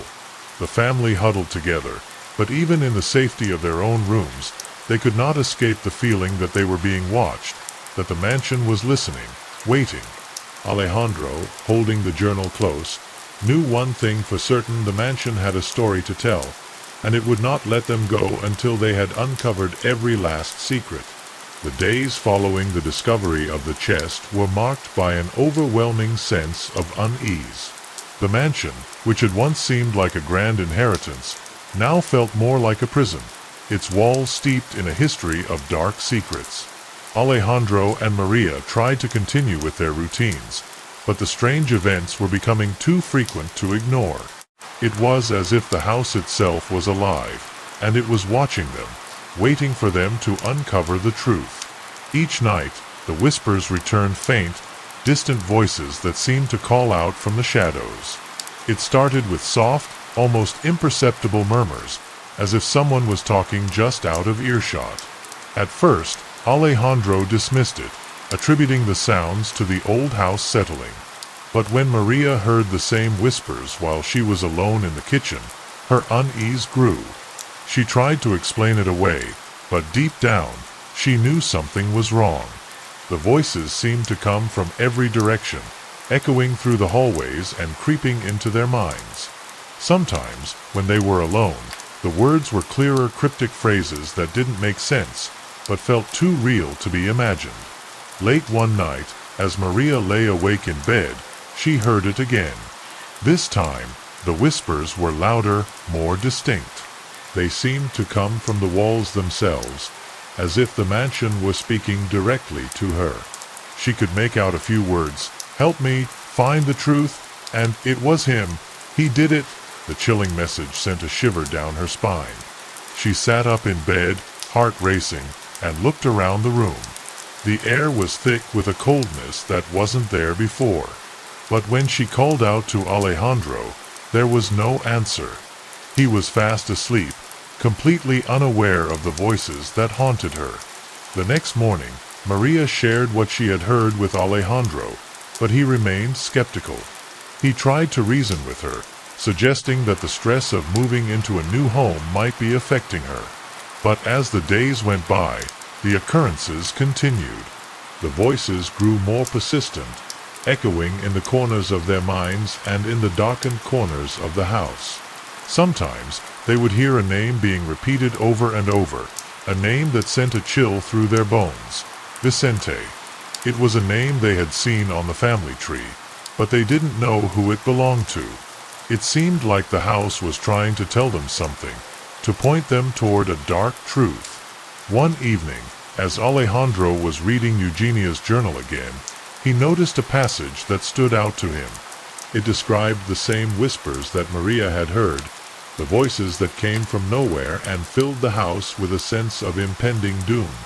Eugenia had written that she felt the spirits of the mansion were trapped, unable to move on because of a terrible crime that had been committed within its walls. The whispers, she claimed, were the spirits' way of reaching out, of trying to tell the living what had happened.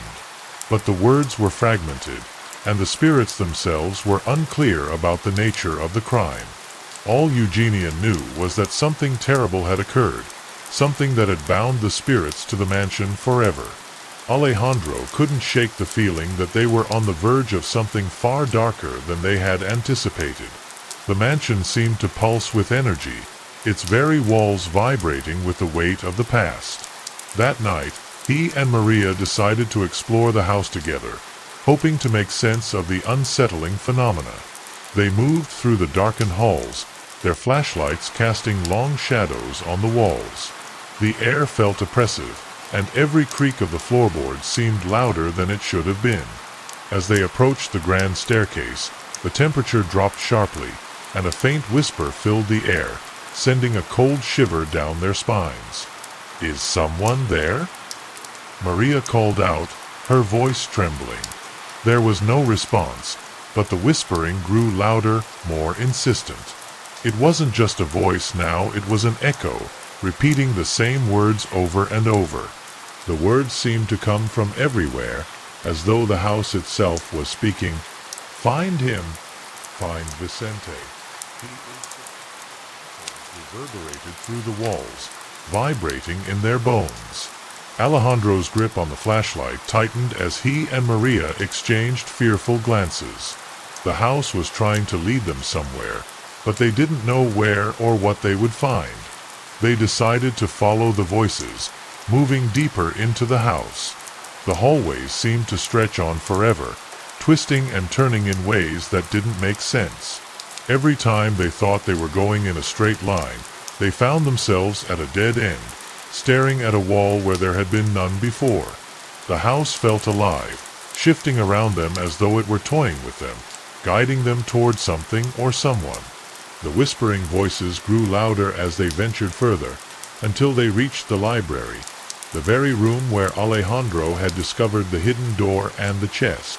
It was as though the house wanted them to come here, to uncover whatever was hidden inside.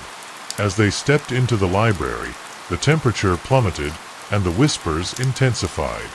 They felt a sudden weight in the air, as though they were no longer alone. The walls seemed to close in around them, and for a brief moment, Maria could have sworn she saw shadows moving at the edges of her vision. She turned to Alejandro, her eyes wide with fear. "We need to leave," she whispered, but Alejandro was already moving toward the bookshelf, where the hidden door had been. He reached for the shelf, his fingers brushing against the wood as if drawn to it by an invisible force.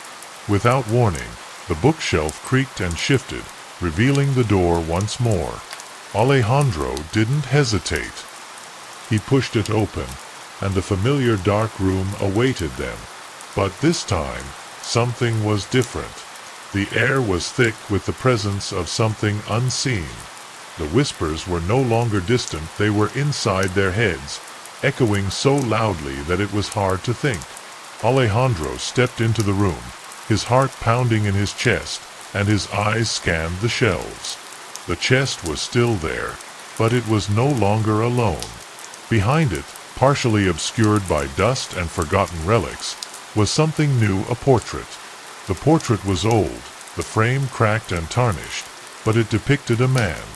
His face was stern, his eyes piercing.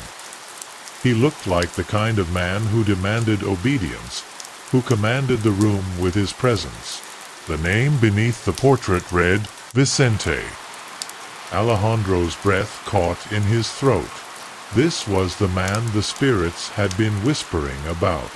The man who had lived in the mansion long ago. The man whose actions had bound the spirits to this house. The portrait of Vicente haunted Alejandro's thoughts long after they had closed the door behind them. It was clear now that the mansion wasn't just a place of inheritance, it was a graveyard of secrets, a place where the past clung desperately to the present. The echoes of the spirits seemed to intensify with each passing hour, pulling the Rodriguez family deeper into the house's dark history. But they couldn't simply walk away. Maria, too, felt the weight of the discovery pressing on her. Vicente was the key to everything, the thread that tied the mansion's tragic past to their present. But the question remained, what had he done to deserve such torment? In the days that followed, they tried to continue their lives as best as they could, but the atmosphere in the house had shifted. Every room felt colder, every shadow darker, as though the mansion itself had become more aware of their presence. The whispers didn't stop. The names, the fragmented sentences, the pleas for help, they followed them wherever they went. It wasn't just the walls that were alive with memory. It was as though the house itself had a pulse, beating with the rhythm of a past that refused to be buried. The more the family tried to ignore it, the louder the echoes became. One morning, as they explored the attic in search of any more clues, Maria stumbled upon an old wooden box tucked away in the far corner. It was small, unassuming, but it had the same eerie feeling that the chest had. As she carefully opened it, she found more remnants of the mansion's history, old papers, yellowed and brittle with age. But what caught her attention was a small, leather-bound book tucked between 2 pages of parchment. The book was thin, with a faded gold leaf design on the cover. Her fingers shook as she opened it, revealing a diary that belonged to someone named Eugenia, the maid who had worked in the mansion long before the Rodriguez family had ever set foot inside. The pages were covered in delicate, looping handwriting, each word filled with a sense of urgency. Maria couldn't help but feel a connection to the long-dead woman, as though her spirit still lingered within these pages. As she read, she learned that Eugenia had worked in the mansion for many years, and in those years, she had witnessed countless strange events. The house, Eugenia wrote, was never truly peaceful. There were whispers of secrets, of things left unsaid. But it wasn't until the arrival of Vicente's son that the house became truly cursed. She described how the young man had returned one fateful night, a man consumed by rage, a man bent on destroying the very family he was born into. And, according to Eugenia's account, he succeeded. The diary's next pages were filled with confusion and fear. Eugenia spoke of the night Vicente's family was slaughtered, but she never mentioned the exact details.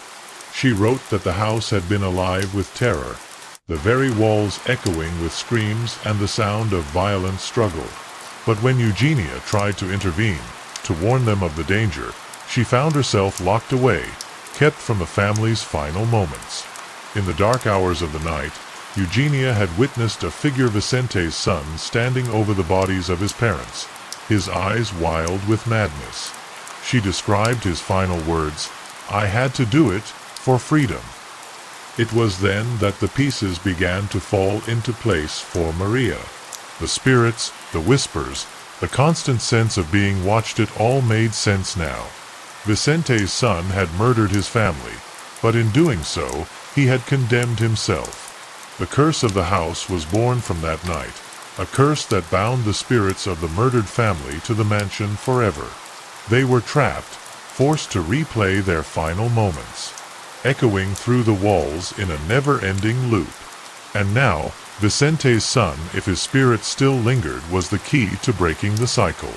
Maria couldn't put the diary down. Every page seemed to pull her deeper into the mansion's history. She read how Eugenia had tried to leave, to escape the horrors that plagued the house, but the mansion would not let her go. The walls themselves seemed to hold her captive, and even as she begged for release, she found herself caught in the same endless cycle of torment. Eugenia had died in the house, her spirit unable to move on, trapped in the very place where so much death had occurred. Maria couldn't help but feel that the maid's spirit was reaching out to her, begging for help to break the curse that had bound her to the mansion. That evening, as the family gathered around the fireplace, Maria shared the diary with Alejandro. As she read aloud, the weight of the words seemed to fill the room, as though the very air grew heavier with each passing sentence. The truth of the mansion's dark past was becoming clear, but there was still so much they didn't understand.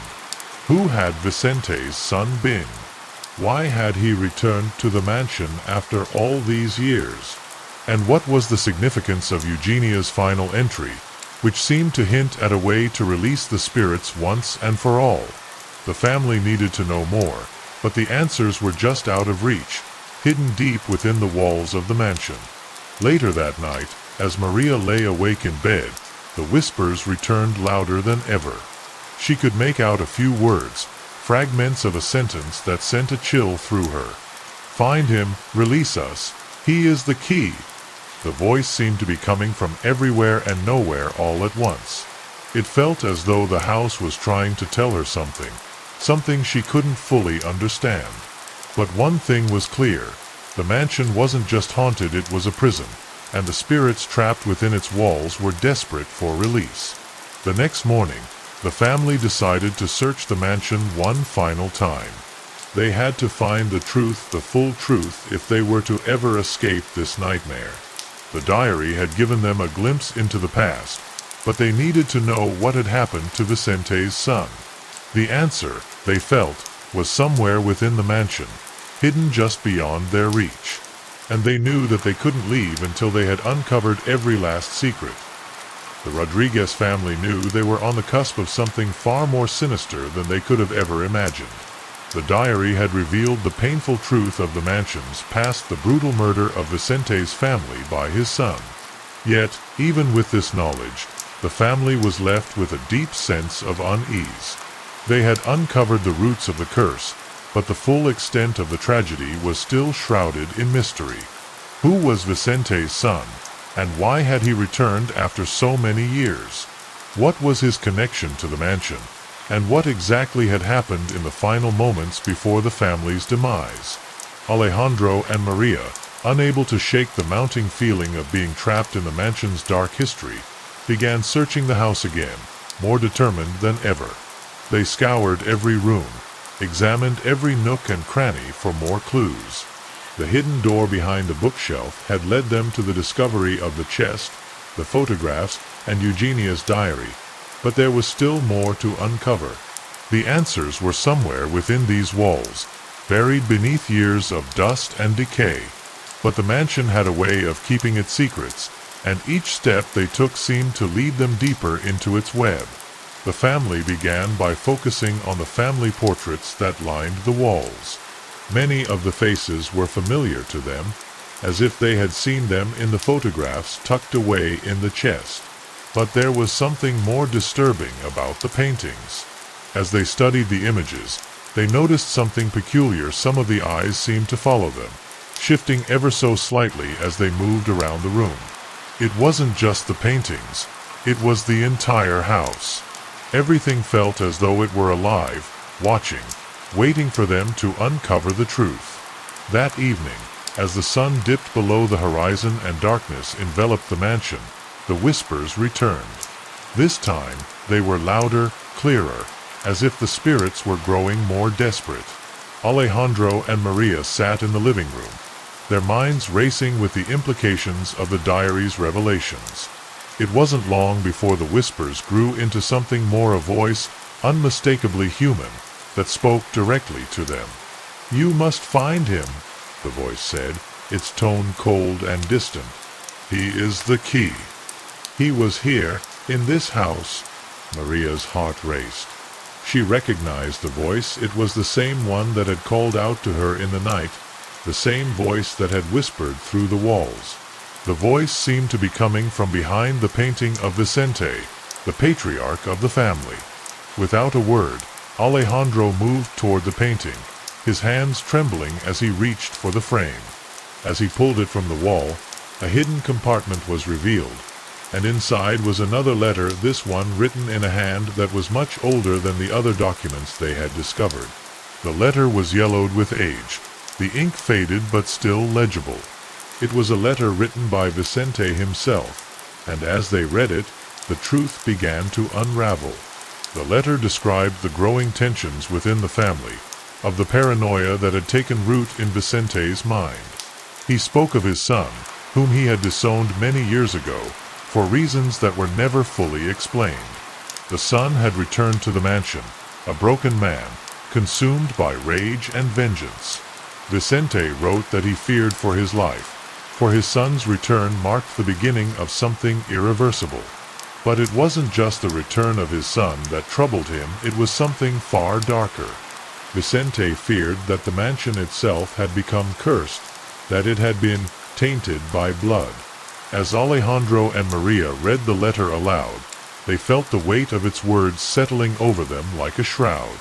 It was clear that Vicente's son had come back to the mansion with one goal in mind: to destroy everything. The mansion, once a symbol of wealth and power, had become the backdrop for a horrific tragedy. Vicente's son, driven by a need for vengeance, had slaughtered his family in a fit of rage. But what had caused him to return? What was it that drove him to commit such an atrocity? The letter held no answers, only vague references to unfinished business and a promise to set things right. As the family sat in stunned silence, trying to process the contents of the letter, the whispers grew louder. It was as though the house itself was responding to the letter's revelation, as if the spirits were acknowledging the truth at last. The temperature in the room dropped sharply, and for the first time, Alejandro and Maria felt the unmistakable presence of something or someone standing just behind them.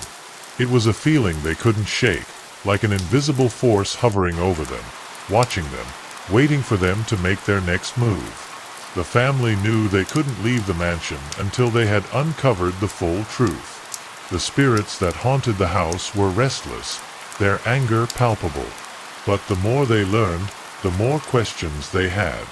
They had discovered that Vicente's son had returned to the mansion with a purpose, but that purpose was still unclear. Why had he killed his family? What had he hoped to accomplish by coming back? And what was this unfinished business he had spoken of in his final moments? The answers were out of reach, hidden within the walls of the mansion, just waiting to be uncovered. As the night stretched on, Alejandro and Maria decided to explore the mansion one final time. They had to find the truth once and for all. They knew that the key to unlocking the curse lay in understanding the full story of Vicente's son, and they had to find him. They followed the whispers, tracing the voices that seemed to lead them toward the heart of the mansion. The deeper they went, the more the house seemed to change. The walls closed in, the air grew heavier, and the echoes of the past seemed to whisper in their ears, guiding them toward something they could no longer ignore. At last, they arrived at the door to the basement, a door that they had avoided in their earlier explorations. The air around it was thick with an oppressive energy, as though the very foundation of the mansion was alive with memory. They opened the door, and as they descended the narrow staircase, the whispers grew louder, the voices more urgent. When they reached the bottom, they found a small, dimly lit room. In the center of the room was a large, old chest. The room was filled with the scent of decay, and as they approached the chest, they felt an overwhelming sense of dread. Whatever lay inside was the key to everything. The basement was cold, far colder than it should have been, as if the very air around them was soaked in the house's history. The room was dimly lit by a single flickering bulb, casting long, distorted shadows that seemed to crawl along the walls. Alejandro and Maria stood frozen at the foot of the stairs, their eyes locked on the chest in the center of the room. The whispers had grown louder, now almost a tangible presence, filling the air with urgency. It was as if the house was holding its breath, waiting for them to make a decision. They had uncovered so much, but the chest in the basement felt like the final, inevitable step. Maria's heart pounded in her chest as she approached the chest. Every instinct told her to turn back, to run from this place, but the pull of the mystery was too strong. Alejandro, ever the skeptic, stood beside her, his face pale with the realization that whatever was inside this chest was the key to the mansion's cursed history. Together, they opened the chest, the creaking of the hinges loud in the silence. The chest's contents were far different from what they had expected.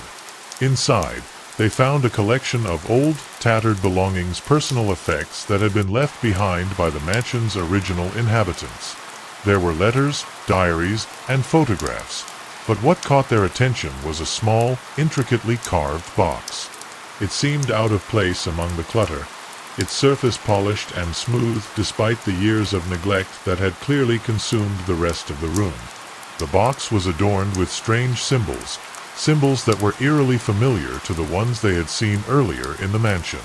Maria hesitated, a strange sense of foreboding creeping over her, but she knew that this was it, the moment of truth.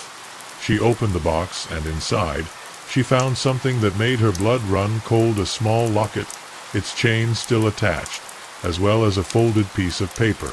The locket, though tarnished with age, seemed to hum with an energy of its own, as though it was alive with memories. Maria held it in her trembling hands, feeling a strange connection to it, But it was the paper that truly unsettled her. As she unfolded it, she found a letter, written in the same frantic hand that had been in Eugenia's diary. The letter was from Eugenia herself, and it spoke of a final, desperate attempt to escape the mansion's grasp. Eugenia wrote of Vicente's son, of his return to the house, and the terrifying realization that he had returned not for vengeance, but for something far worse, to finish what he had started. The letter described the horror that had unfolded that night, the night of the massacre. Eugenia had witnessed it all, hidden in the shadows, too afraid to intervene. Vicente's son, consumed by madness, had killed his family in cold blood, but not without purpose. He had been searching for something hidden in the mansion, something that, if found, could grant him unimaginable power. Eugenia didn't know what it was, but she knew it had to do with the bloodline of Vicente, the house's dark legacy. In the final moments, as the screams of the family echoed through the halls, Eugenia had fled, but not before witnessing something that had haunted her for the rest of her days, a shadow, a presence that followed her wherever she went. As Maria read the letter aloud to Alejandro, the temperature in the room seemed to drop even further. The air was thick with tension, and the whispers that had been so distant before now filled the room, as if they were standing right beside them.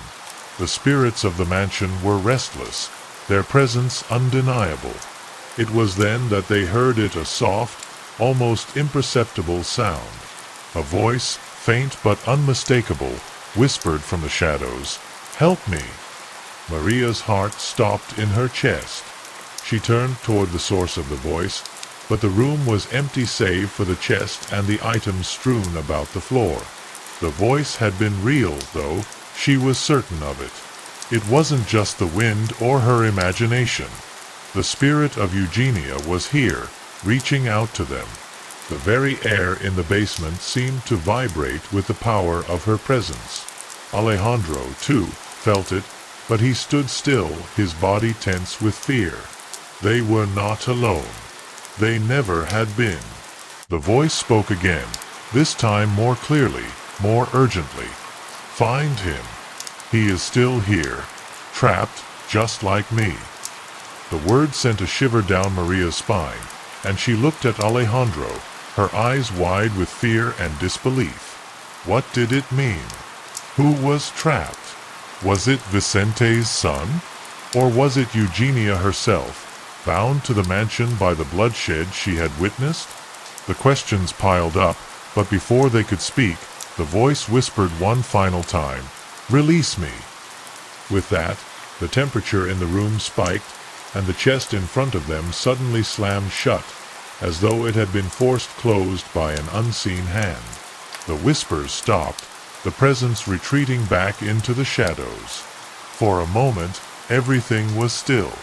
Alejandro and Maria stood there, breathing heavily, trying to process what had just happened.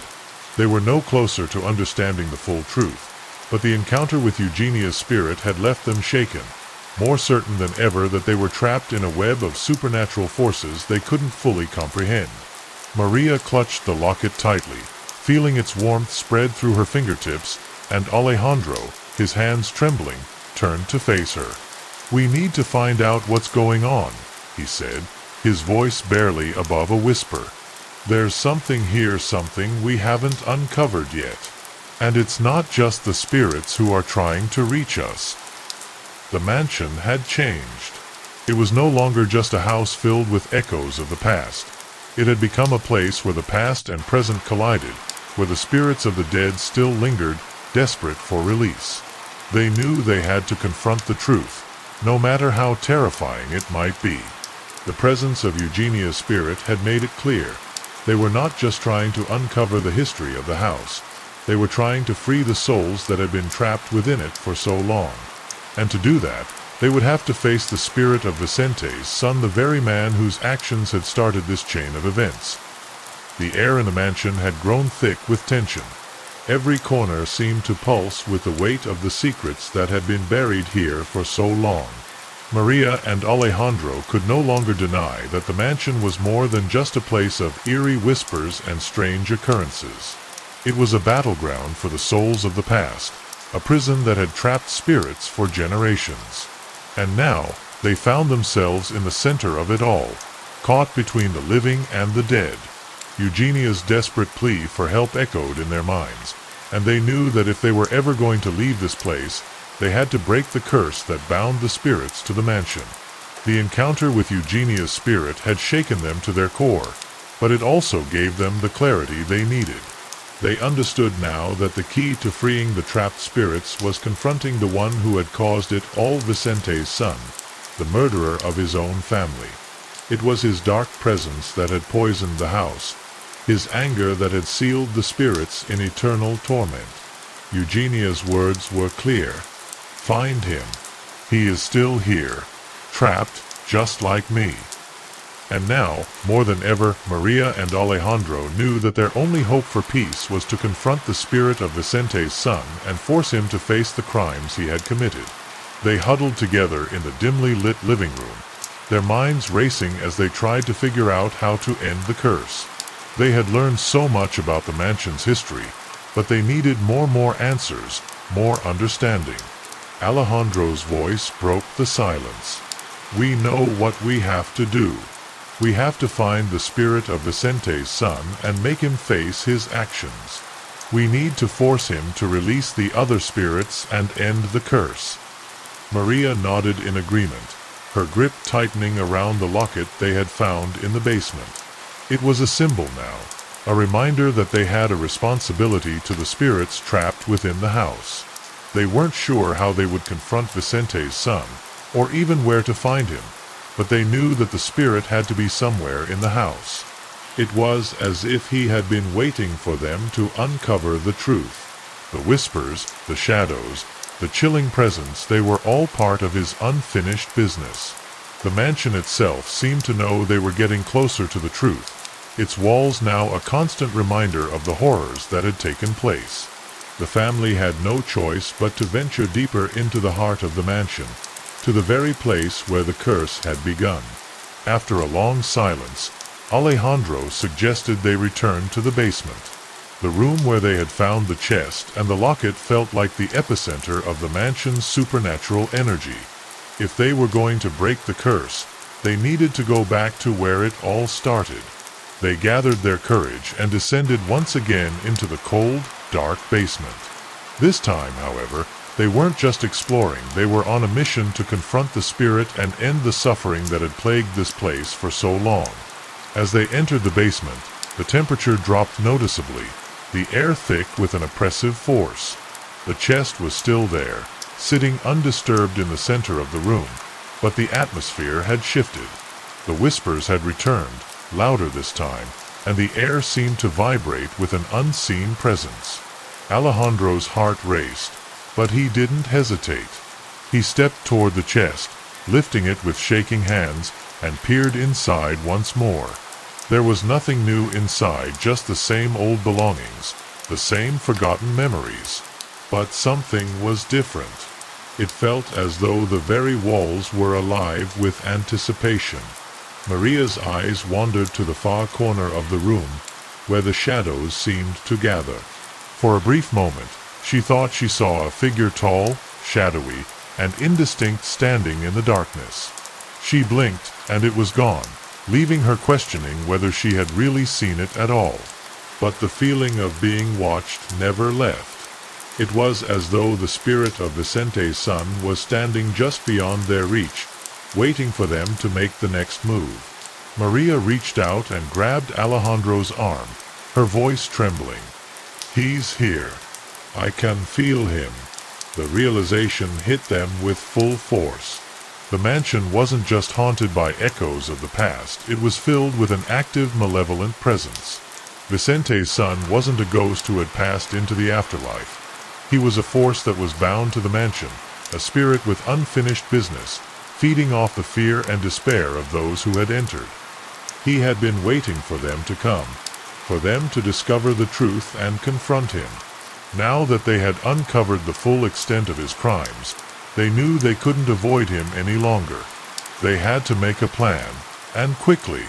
Maria took a deep breath, holding the locket tightly in her hand. "We need to confront him," she said, her voice steady despite the fear clawing at her insides. "We need to force him to face what he's done. The spirits are trapped here because of him. We can't leave until he's gone, until they're free." Alejandro nodded, his face pale but resolute. "We'll use everything we've learned. The locket, the diary, the letter. It's all connected. The spirits want peace. We owe it to them to give them that." The family huddled together, their hearts pounding as they whispered the plan they had just formulated. They would gather everything the mansion had given them and confront the spirit head-on. They would use the locket to summon Vicente's son, channeling the energy of the house itself to draw him into the open.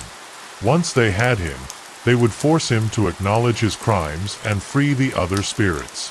Only then could they hope to break the curse that had held the mansion and its inhabitants captive for so long. As they prepared for the confrontation, Maria could feel the weight of the task before them. It was no longer just about uncovering the truth, it was about setting things right. The house had been a place of darkness for far too long, and the Rodriguez family had become its unwilling saviors. The mansion had bled its history into them, and now they were its only hope for redemption. With a final glance at the room that had become the epicenter of their nightmare, they steeled themselves for the battle that awaited them. The mansion was unnaturally quiet as the Rodriguez family gathered in the basement. The oppressive atmosphere that had lingered in the air for so long seemed to close in on them, growing heavier with each passing second. The temperature had dropped drastically, and the once comforting silence of the house now felt suffocating. Maria clutched the locket tightly in her hand, feeling its warm pulse beneath her fingers. This small, simple object was the last link between them and the truth. The locket was their key, their connection to the past, and their only hope of breaking the curse that had held the mansion and the trapped spirits hostage for so long. Alejandro stood beside her, his face pale but determined. His heart raced, but he couldn't allow fear to cloud his judgment now.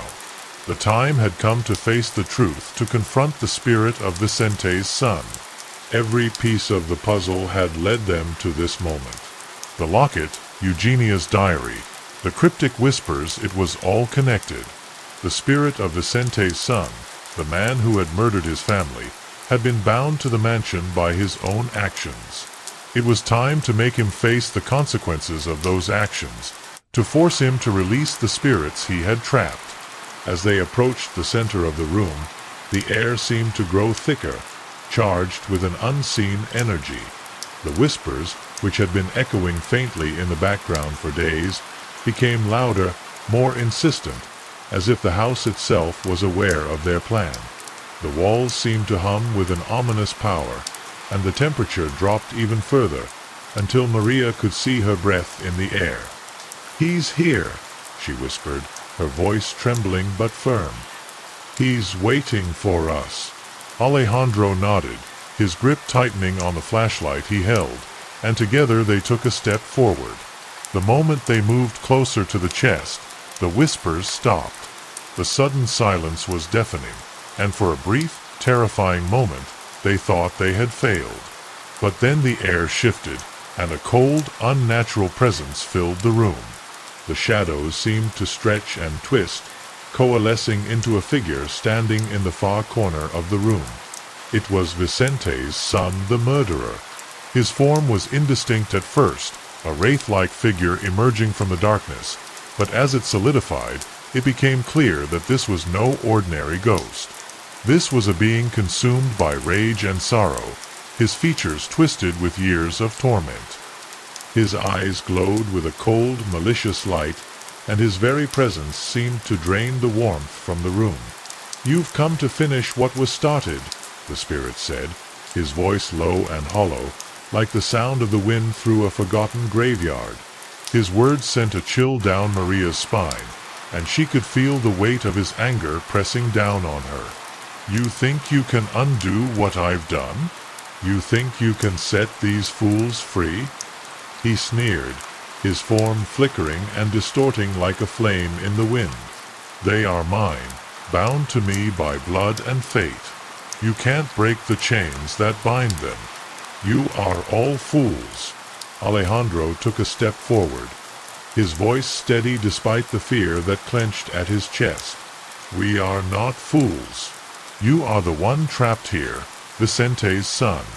The spirits you've condemned to this house, they have no peace because of you. They will never be free until you face what you've done. The mansion is your prison, and it will remain so until you release them. His words were firm, but his heart was racing. He could feel the malevolent force before them, but he refused to back down now. Not after everything they had learned, not after everything they had been through. The spirit let out a chilling laugh, a sound that seemed to reverberate throughout the room. You think I'm trapped? You think I can't leave? I've been bound to this house for eternity, but I've never been truly imprisoned. The house is mine. I control it. I control them. His form flickered again, and for a moment his face became grotesque, twisted with rage and grief. You can't change what happened. My family had to die. I did it for freedom, for power, for control. They would have destroyed everything. Maria's voice trembled as she stepped forward, holding the locket in her outstretched hand. It wasn't freedom you were seeking, it was destruction. You destroyed your family, and in doing so, you destroyed yourself. But you don't have to be trapped here forever. You can let go. You can face what you've done, and release the spirits that are bound to this house. Her words seemed to cut through the spirit's rage, if only for a moment. She could see the flicker of doubt in his eyes, the crack in his facade. The truth was slipping through. The room seemed to hum with energy as Maria spoke, the shadows flickering and swirling around them. The whispers started up again, now louder than ever, as though the spirits were rallying behind her words. Vicente's son recoiled, as if the very sound of the spirit's cries was painful to him. The locket in Maria's hand began to glow faintly, pulsing with a strange, otherworldly light. The air in the room grew thick with a pressure that was almost unbearable, but Maria held her ground. You can't keep them here any longer, she said, her voice stronger now. Face what you've done, and let them go. For a moment, the spirit wavered. His form flickered again, and the flickering light from the locket seemed to push him back. But then, with a violent scream, he lunged toward them, his form a blur of shadow and rage. The temperature in the room dropped to an unbearable low, and the walls seemed to close in around them.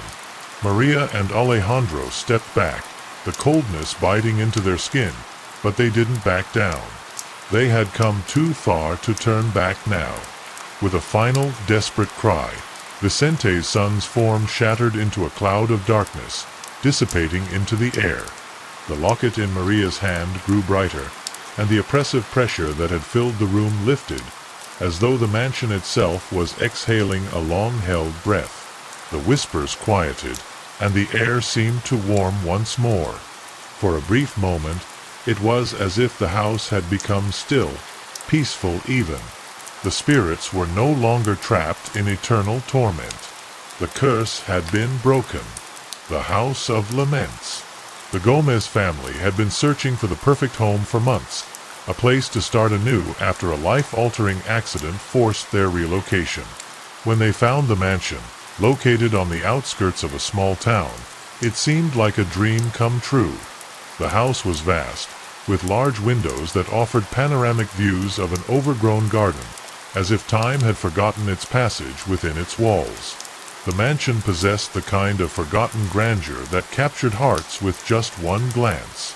"This place is perfect," Isabel, the mother, said with a nervous smile as she observed the corners of the house.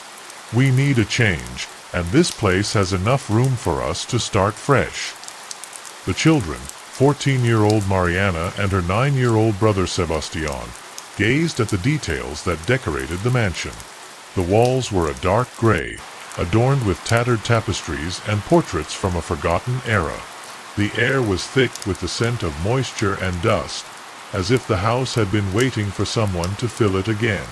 However, as they began settling in, something strange began to happen.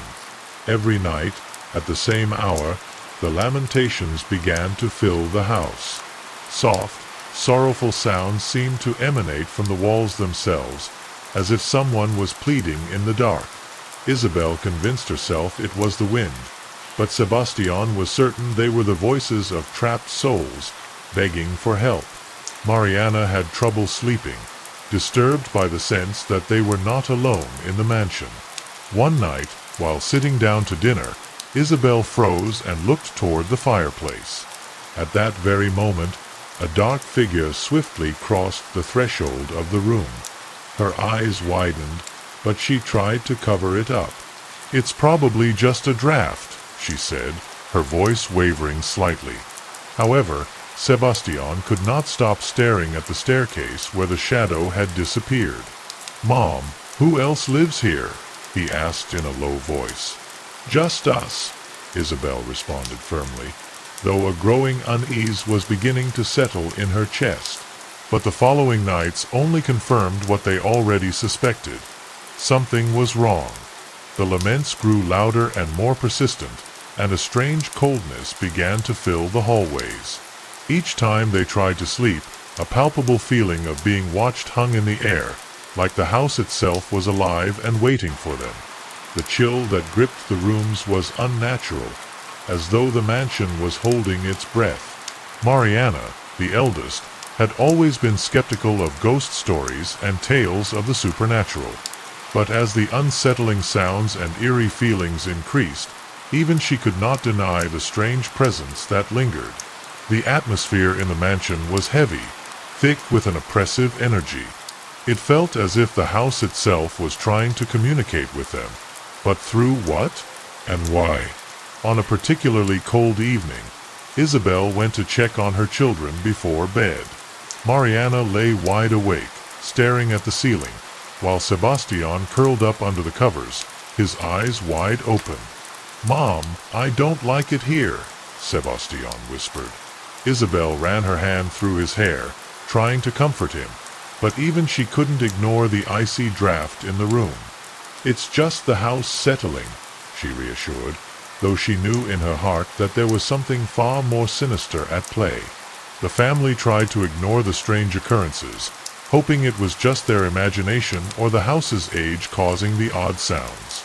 But the noises became harder to dismiss. The whispers grew clearer, and the sorrowful cries louder. The once quiet home now seemed to pulse with life at night, and the family realized they could not escape the sensation that they were being watched not by living eyes, but by something far older, far darker. Then, on the fourth night, a loud bang came from upstairs, followed by the unmistakable sound of someone weeping. Isabel rushed upstairs with Mariana and Sebastian in tow, but when they arrived, there was nothing but silence and an empty hallway. The tears, however, still seemed to echo in their minds. Sebastian was the first to ask the question that none of them had dared voice. "Are we safe here, Mom?" Isabel hesitated before answering, the words catching in her throat. The house was beginning to feel less like a sanctuary and more like a prison. "We have to stay, Sebastian. But we'll figure this out." "We will."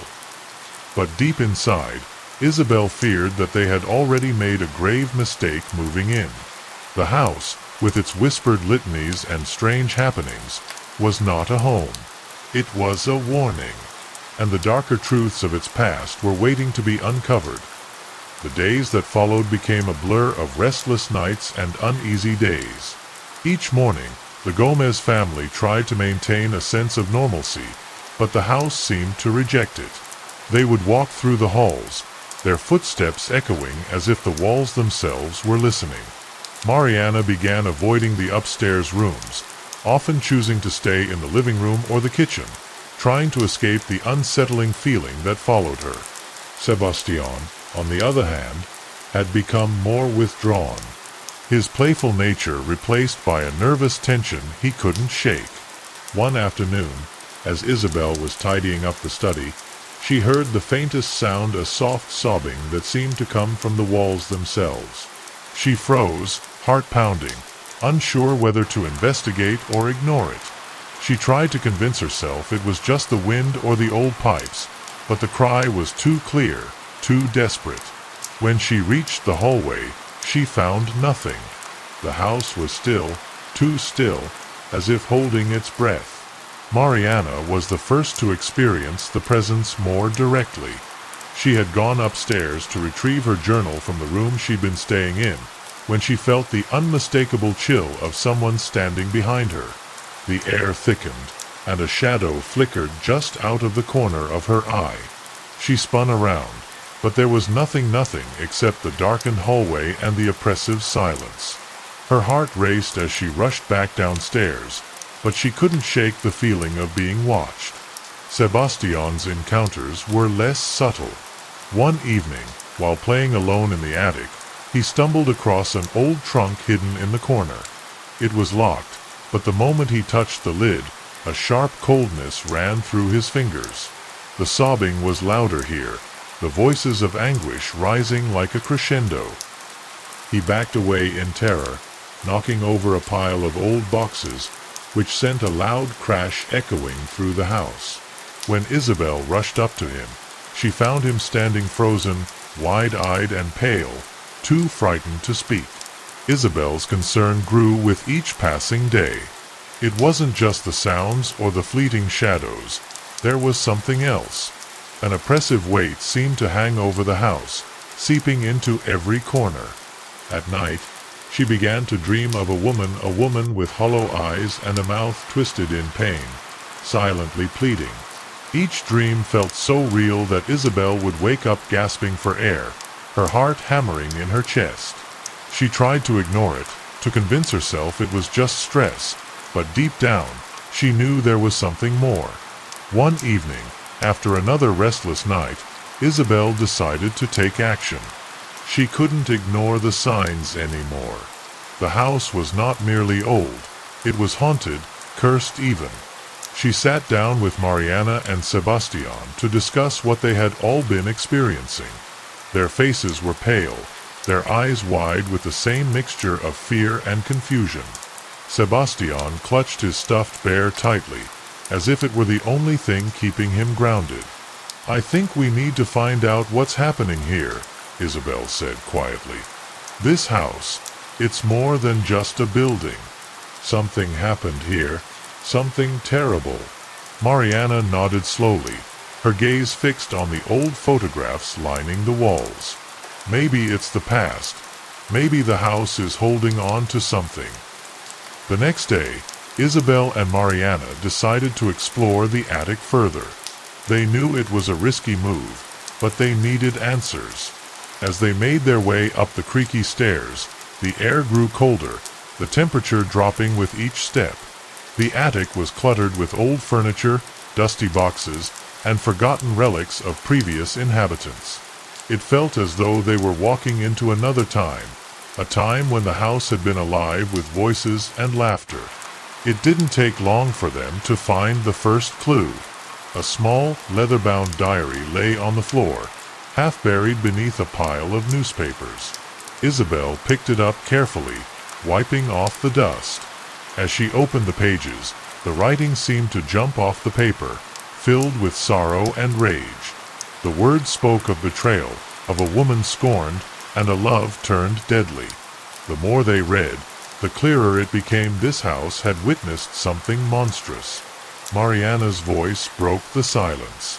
"Mom, look at this." She was holding an old portrait, its edges frayed with age. The woman in the picture was young, with dark eyes and a sorrowful expression. "This is her," Mariana whispered. "The woman from my dreams." Isabel took the portrait, feeling a cold shiver run down her spine. It was the same woman, the one who had haunted her dreams. She turned the picture over, finding a name written on the back, Isabella de Monteverde.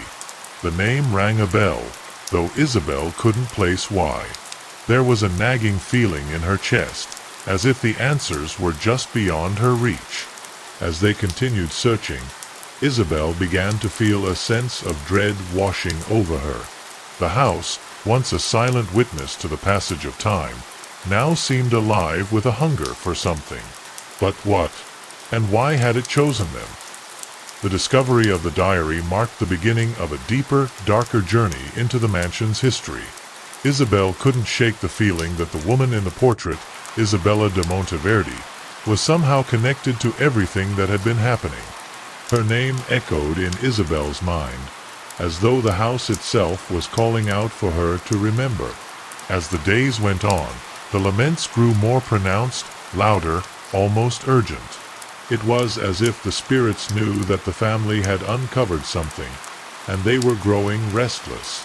The air in the house felt heavier, thick with the oppressive presence of something unseen. Isabel had begun to feel that it wasn't just the house that was haunted, but the land itself. The garden outside, with its twisted trees and overgrown vines, seemed to mirror the house's decaying state. Even the birds avoided the trees, as though they knew better than to venture near. The family couldn't shake the sense that they were not welcome here, as if the mansion itself had its own intentions.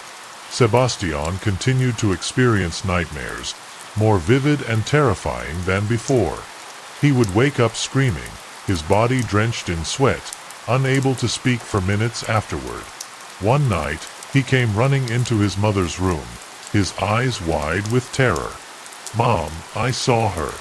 She was in my room," he whispered, his voice trembling. "She had no eyes, and she was crying." Isabel held him close, trying to comfort him, but her own heart was racing. The image of the woman from the portrait, the one who had appeared in Mariana's dreams, was now haunting Sebastian as well. It seemed that the spirits were reaching out to each of them, making it impossible to escape the shadows that clung to the mansion. Mariana, too, felt the weight of the house bearing down on her. She could no longer sleep in her room, terrified by the thought of the ghostly presence that lingered just beyond her reach.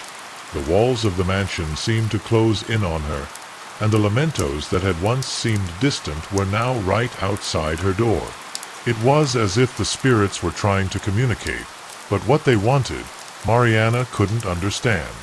One afternoon, Isabel took the diary and went into the study to read it more thoroughly.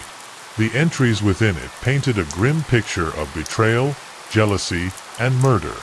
Isabella de Monteverde had been the mistress of the mansion, a woman of great beauty and charm, beloved by many, but despised by a few. The diary spoke of a tragic love affair gone wrong, of a man's obsessive desire for her, and a woman scorned by betrayal. As the story unraveled, Isabel began to see the connection. Isabella had been murdered in this very house by her lover, a man consumed by jealousy. The crime had gone unpunished, and the spirit of Isabella had been left to wander the halls, seeking revenge. The deeper Isabel read, the more she understood that the mansion itself was a prison both for the spirits that had been wronged and for the living. Isabella's vengeance had not been satisfied, and the house had become a vessel for the anger and sorrow that had never been laid to rest. The more she discovered, the more Isabel felt that they, too, had become part of the story caught in the web of tragedy that had been woven so long ago. The realization hit Isabel like a ton of bricks. They had to do something. The spirits were growing more restless by the day, and if they didn't act soon, they would be consumed by the mansion's curse. But what could they do? How could they appease a spirit so angry, so full of hatred? The ritual, described in the diary, seemed like the only answer, but it was dangerous. To perform it, they would have to confront Isabella's spirit directly, and the consequences could be deadly. One evening, as the family gathered in the living room, they heard a loud bang from the attic, followed by a soft whisper. The house was alive with activity, its walls trembling with an energy they couldn't understand. Sebastian was the first to break the silence, his voice shaky. "I heard her again, Mom. She's angry. She wants something." Isabel felt a cold shiver run down her spine. "We need to prepare," she said, her voice steady but filled with dread. "We have to end this before it's too late." The days that followed were filled with tension. The family had become more and more isolated, their days spent researching, preparing for the ritual described in the diary. The mansion, which had once seemed like a home, now felt like a tomb, a place where the living and the dead were trapped together. Every night, the lamentos grew louder, and the house itself seemed to creak and groan as though it was alive, fighting against their attempts to uncover its secrets. Mariana was the most reluctant to perform the ritual, but she knew that it was their only chance. She could no longer bear the weight of the haunting presence that had taken over their home. Sebastian, too, was frightened, but he trusted his mother. He wanted to believe that they could end the nightmare. Together, they prepared, knowing that what awaited them could be far worse than anything they had already experienced. The night before they planned to perform the ritual, an overwhelming sense of dread filled the house. It was as though the mansion itself was holding its breath, waiting for something to happen. The usual creaks and groans of the old structure seemed to intensify, echoing through the dark, empty hallways. The family had gathered in the living room, their faces pale, their minds heavy with the weight of what they were about to do. There was no turning back now. Isabel glanced nervously at the clock on the wall. It was nearly midnight, the time specified in the diary for the ritual to take place. She could feel her heart pounding in her chest, the seconds ticking away with each beat. Sebastian sat curled up on the couch, clutching his stuffed bear, his wide eyes darting from shadow to shadow. Mariana, although visibly shaken, tried to maintain some semblance of composure. She had seen enough to know that the only way out was through, but that didn't make what they were about to do any less terrifying. The air in the room grew heavier, charged with an unnatural energy. Every so often, Isabel thought she could hear the faintest whispers, like distant voices calling out to them. But when she strained her ears to listen, there was nothing. The house felt as though it were alive, watching them, waiting for them to make their move. The soft sobbing that had haunted them for so long seemed to be closer now, filling the room with its mournful sound. "I don't think I can do this," Mariana whispered, her voice trembling. She had never been one to believe in the supernatural, but now, with the house pressing in around them, she felt as though something malevolent was watching their every move. What if it's too late? What if the spirit is already too strong? Isabel put a hand on her daughter's shoulder, offering a reassuring smile. "We don't have a choice, Mariana. We need to free her and ourselves before we're consumed by whatever is here. I'm scared too, but we're in this together." The moment they had been dreading finally arrived.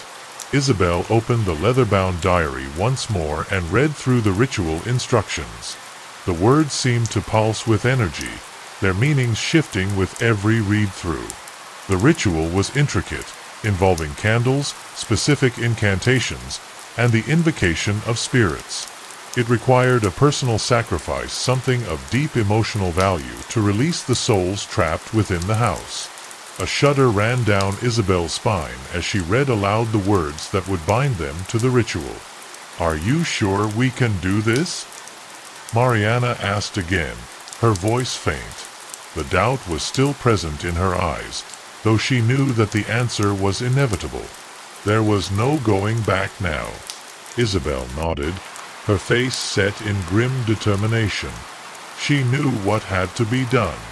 It wasn't just Isabella's spirit they needed to appease, it was the house itself. It was as if the mansion, with its broken walls and twisted halls, had become a vessel for the pain and suffering of countless souls. The ritual was their only hope of freeing the trapped spirits and of surviving the night. As they arranged the candles in the circle, A sudden chill filled the air. The flames flickered, casting long shadows that seemed to dance across the walls.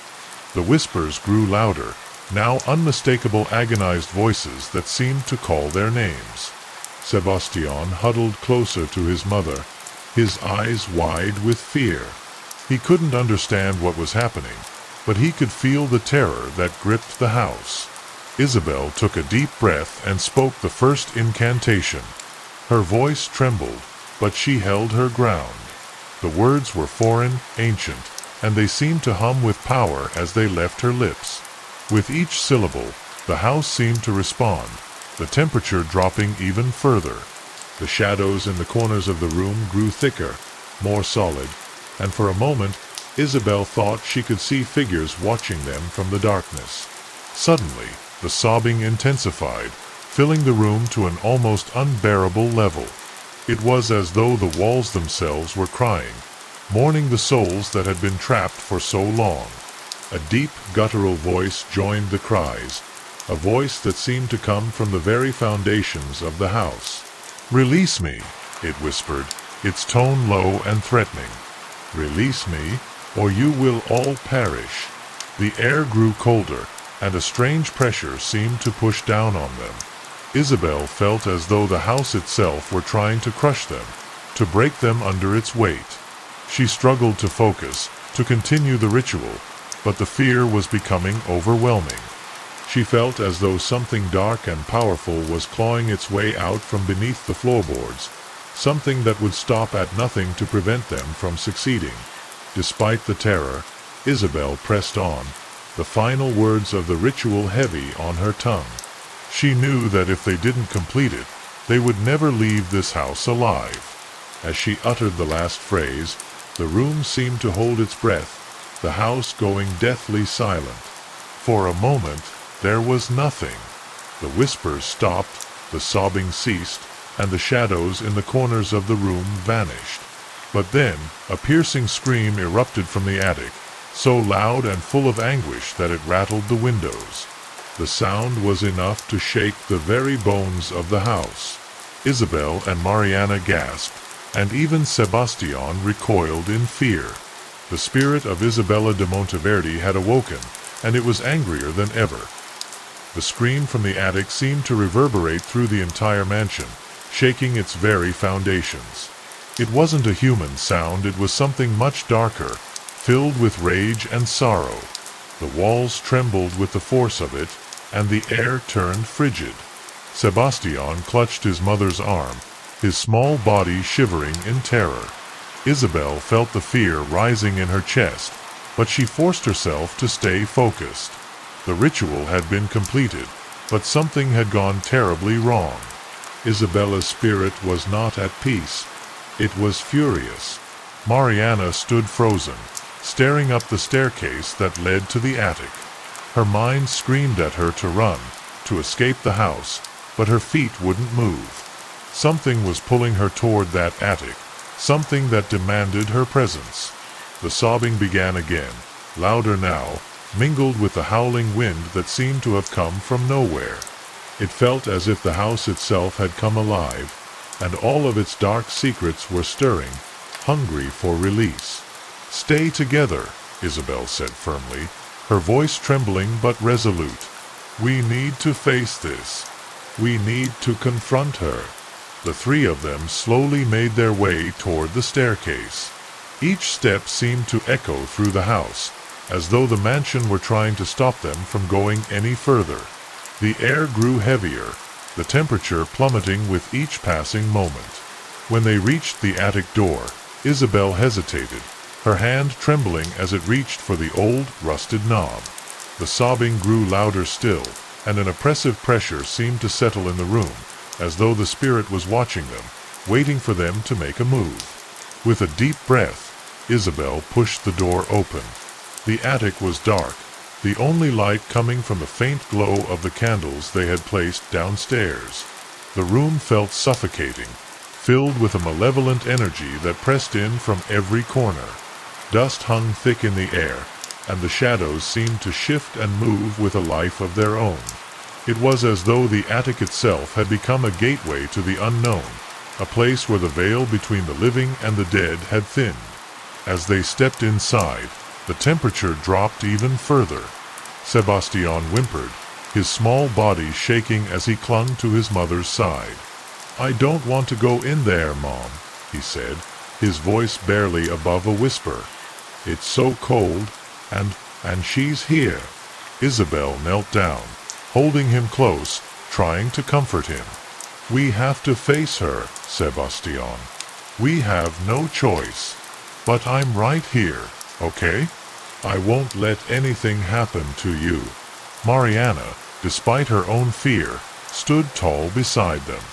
She was determined to face whatever lay in the attic, but she couldn't shake the feeling that something was wrong, more wrong than she had ever imagined. The house had been strange from the start, but this was different. The air in the attic felt alive, pulsing with a dark energy that seemed to reach out to them, pulling them deeper into the room. At the far end of the attic, a shadowy figure stood, unmoving. The flickering candlelight cast long, distorted shadows across the floor, making it hard to discern the figure's true form. But the energy in the room was undeniable. This was Isabella. The spirit of the woman they had been trying to release had not only remained, but had grown stronger, more violent. The air was thick with her anger, and it was clear she would not let them leave without a fight. Suddenly, the figure moved.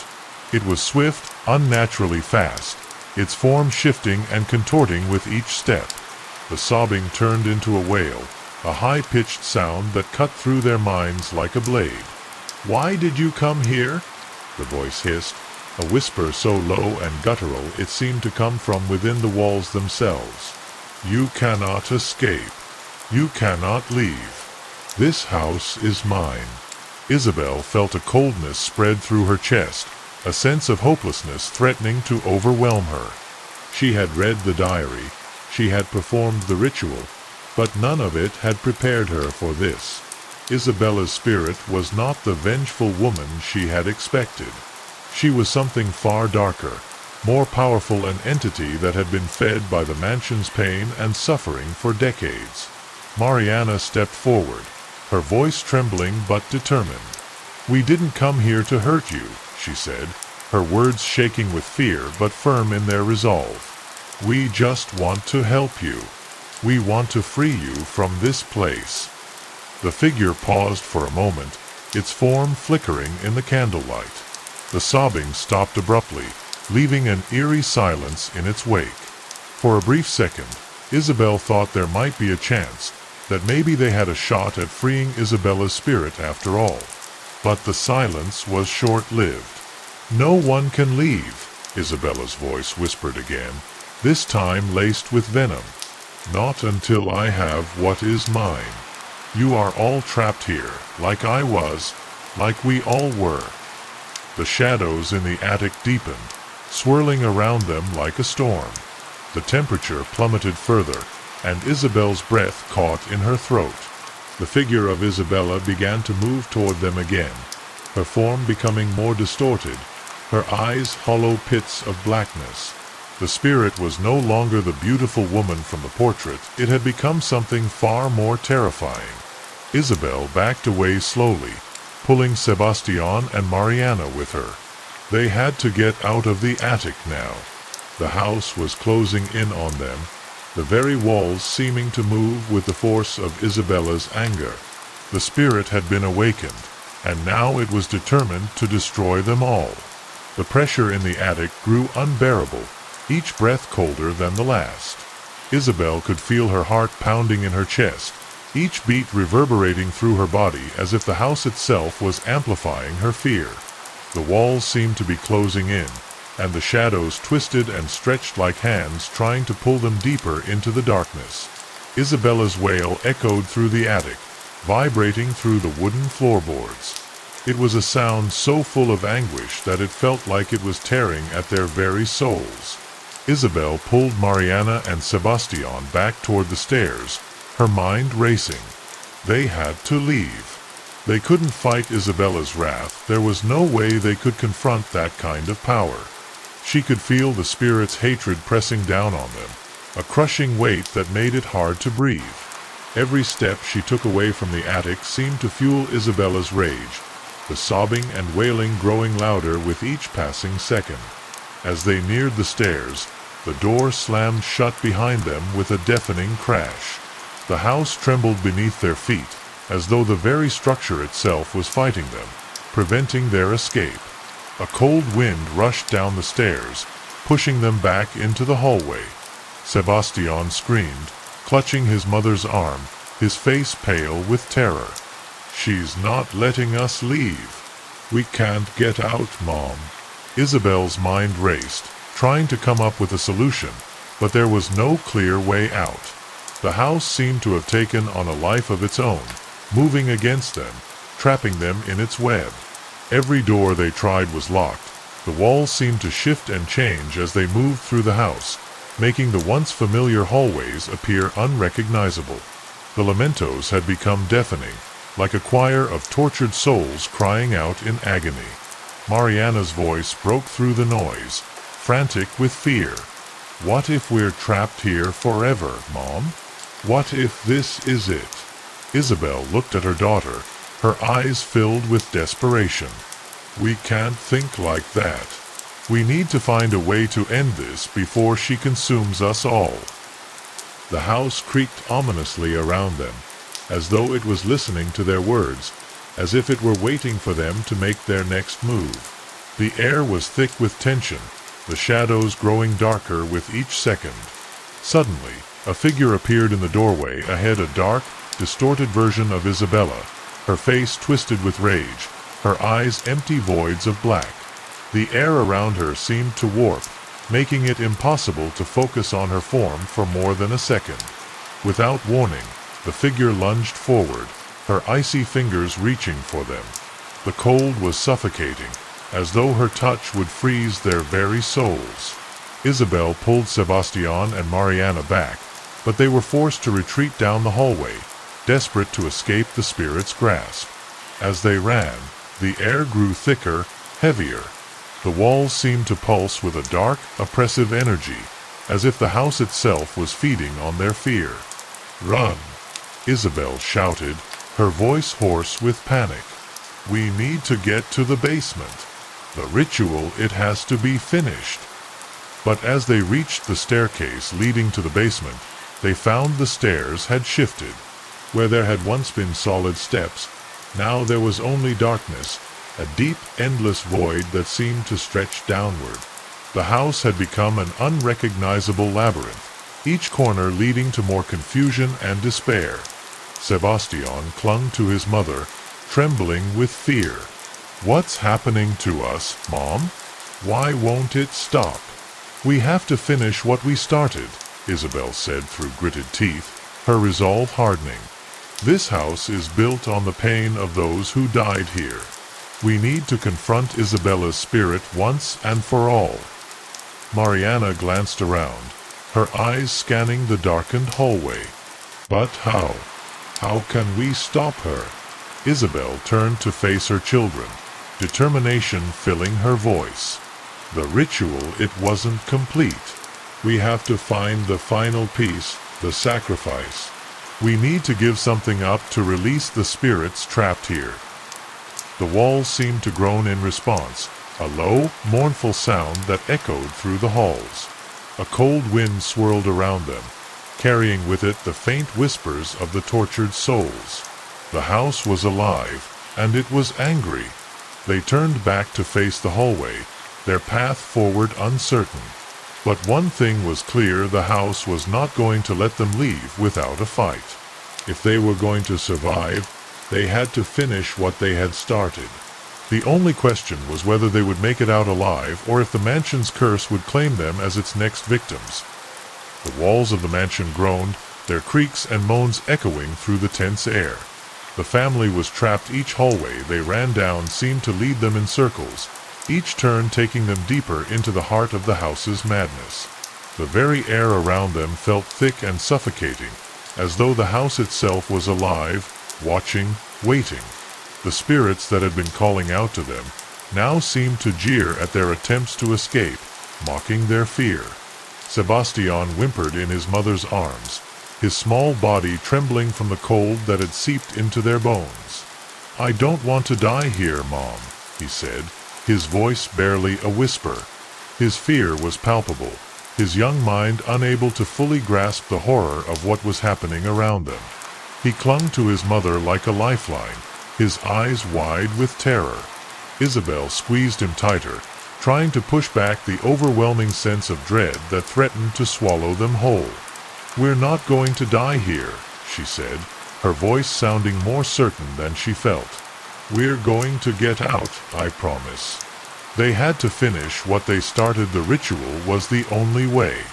But the house had already begun to warp and change in ways that defied logic.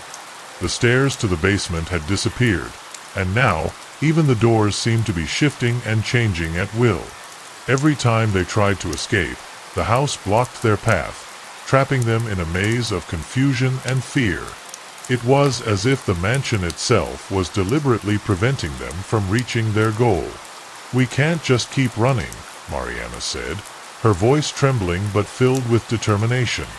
"We need to find a way to break the curse, Mom. We need to destroy what's keeping her here."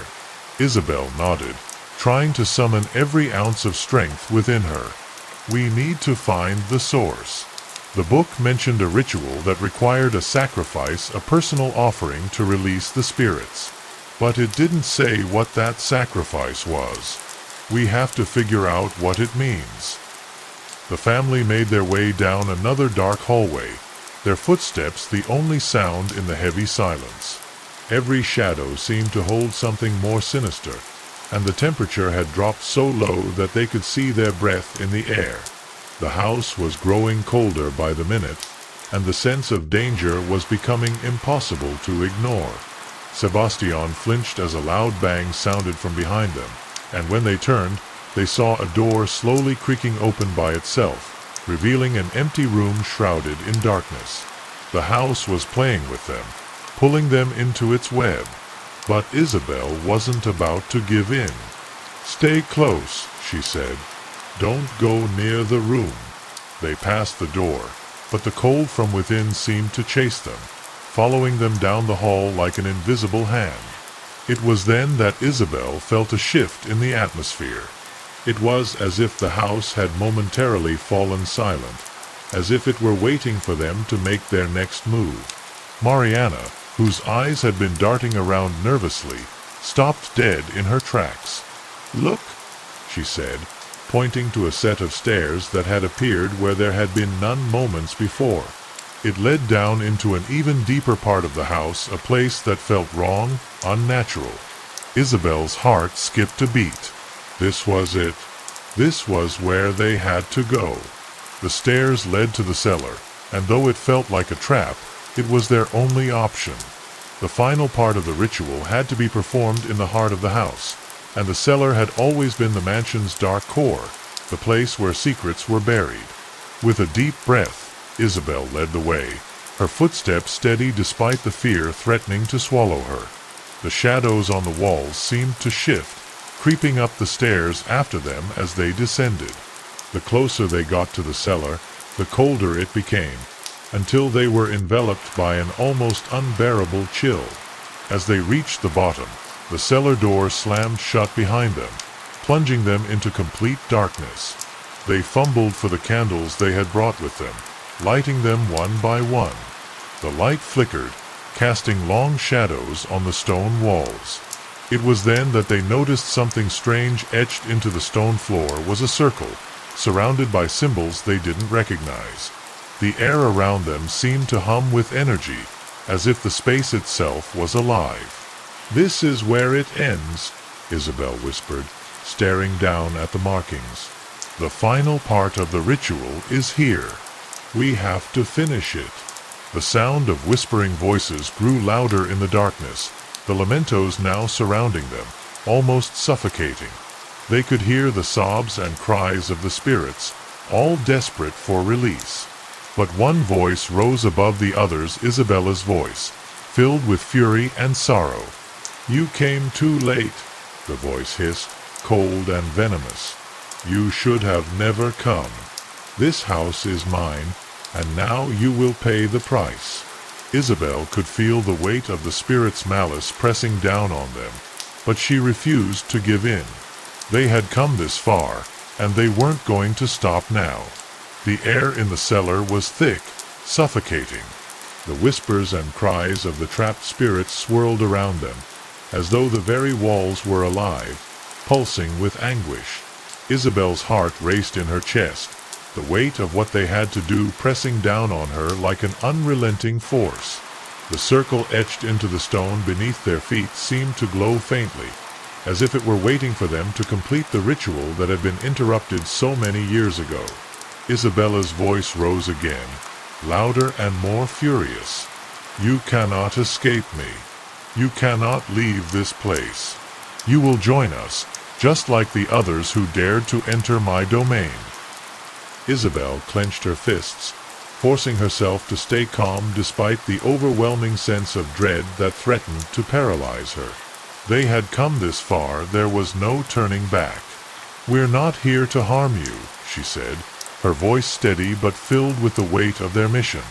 "We're here to free you, to free all of you." The temperature in the cellar dropped further, and Isabel could see her breath fog in the air. It was as if the house itself was retaliating, pushing back against their attempts to break the curse that had kept Isabella's spirit bound to the mansion for so long. The symbols on the floor glowed brighter, and the stone walls began to shake, as though something powerful was stirring beneath them. "We cannot release you without the sacrifice," Isabel murmured, the words slipping from her lips almost involuntarily. She had read the diary, she had known that something personal, something of great value, was required. But she had not anticipated what that sacrifice would mean for them. Mariana's voice broke through the chaos. "Mom, what does it mean? What do we have to give up?" Isabel's gaze flickered down to the circle on the floor. She didn't have an answer. The ritual had been vague about the sacrifice, nothing more than a hint that it would involve something deeply personal. She felt the weight of her daughter's gaze on her, searching for an answer that Isabel herself did not have. "I'm not sure, Mariana," Isabel replied, her voice tight. "But whatever it is, we'll face it together." The whispers in the room grew louder, and the shadows seemed to stretch further into the corners of the cellar. It felt as though they were surrounded by countless spirits, each one trapped in a cycle of torment, each one begging for release. The room seemed to pulse with a dark energy, the very air vibrating with the tension of what was to come. Sebastian's small voice trembled in the darkness. "Mom, I don't want to be here anymore. I'm scared." Isabel knelt down beside him, brushing his hair back from his forehead. "I know, baby," she said softly. "I'm scared too. But we have to do this. We have to finish the ritual so we can all go home. We can't let her win." The shadows in the room shifted, and Isabella's form materialized before them. Her figure was distorted, a dark silhouette of rage and pain. Her face was a mask of agony, eyes hollow and black as coal, her mouth twisted in an expression of hatred. The air grew colder still, and the whispering voices grew louder, reaching a fever pitch. "You think you can stop me?" Isabella's voice was filled with fury, but there was a deep, sorrowful undertone that Isabel could hear beneath the anger. "You have no idea what you're dealing with. I am not just a spirit. I am the soul of this house, the one who holds all the pain and suffering of those who came before. And I will never be freed. Not until all of you are mine." Isabel stood tall, her resolve hardening despite the overwhelming fear. "No," she said firmly.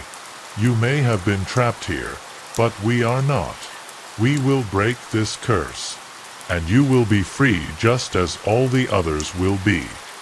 But Isabella's laughter echoed through the room, a sound so chilling that it seemed to freeze the very air.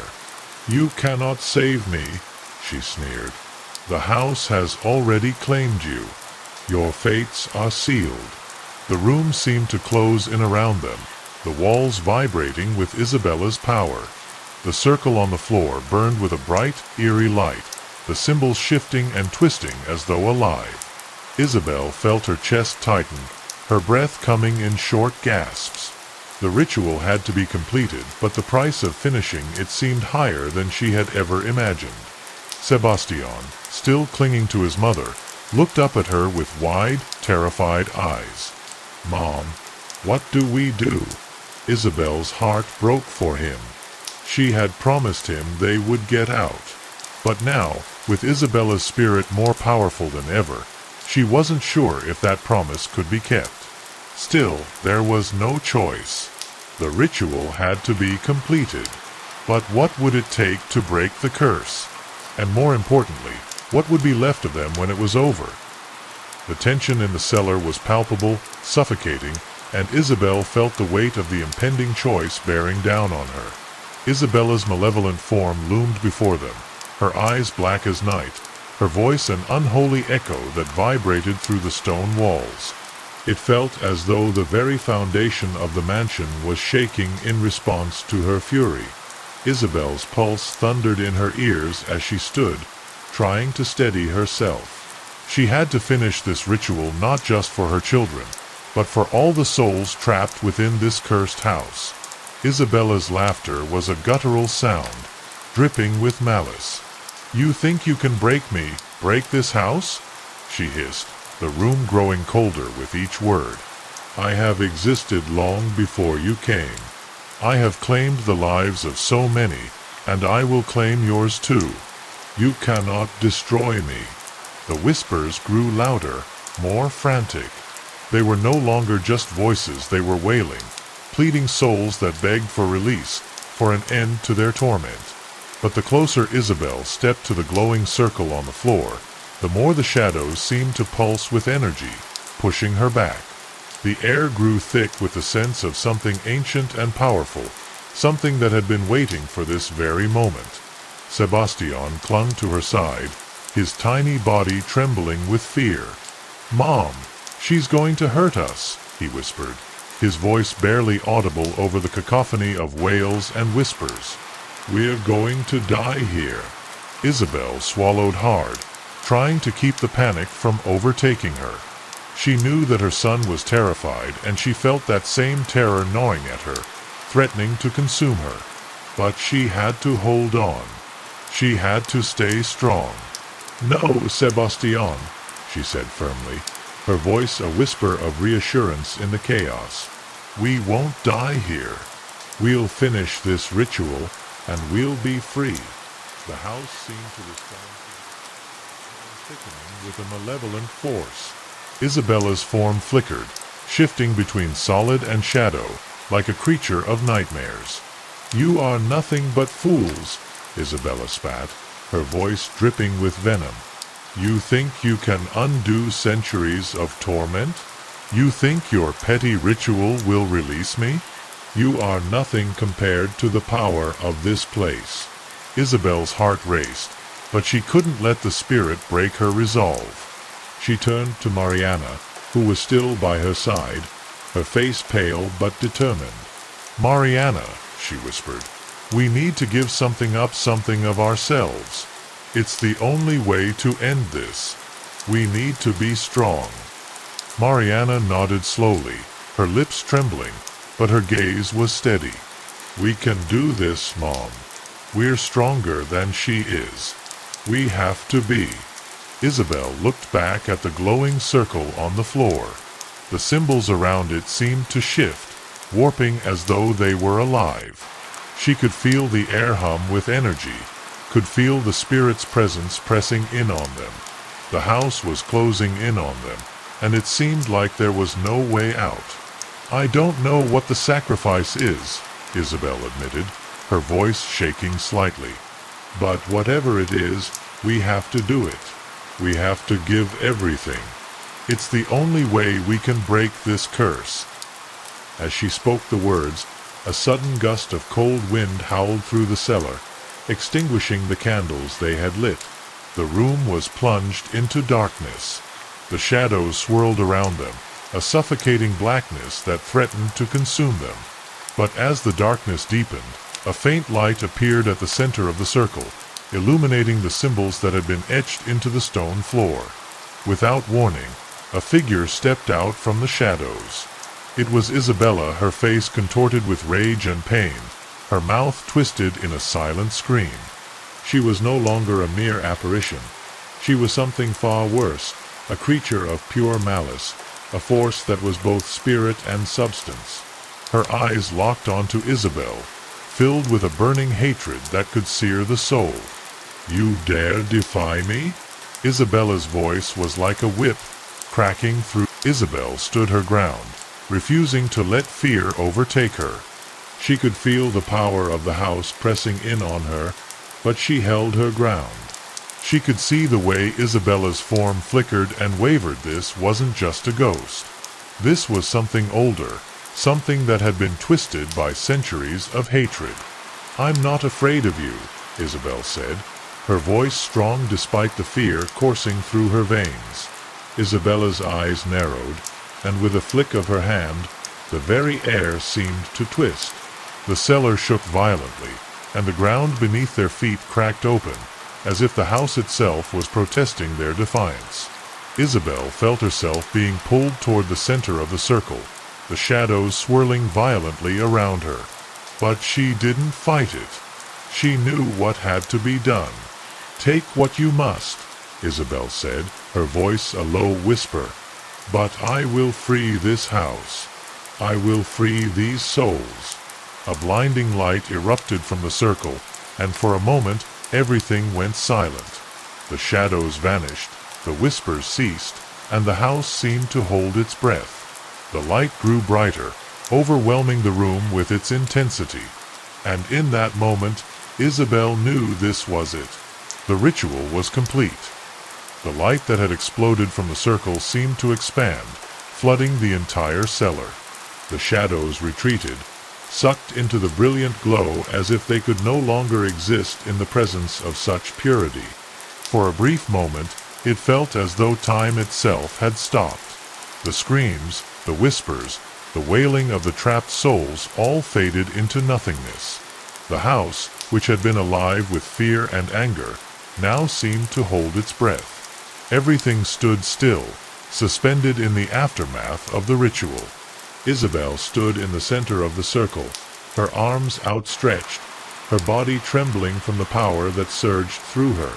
The energy in the air was overwhelming, and for a moment she feared that she might be torn apart by it.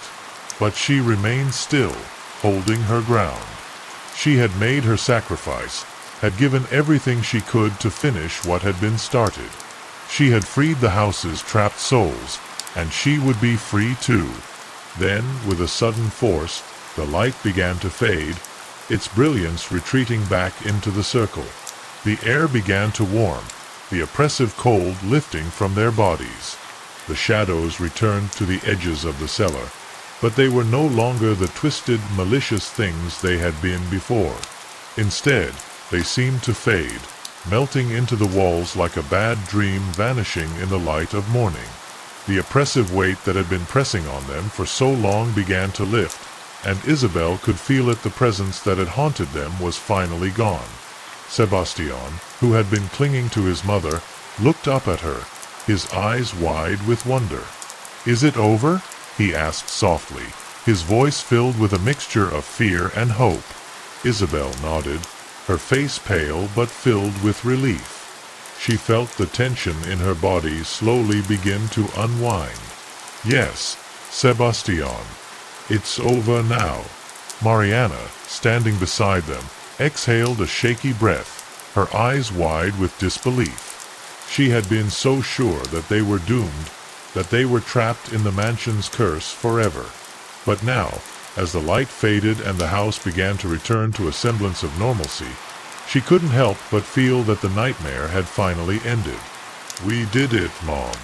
We really did it." The three of them stood there for a long moment, letting the silence wash over them.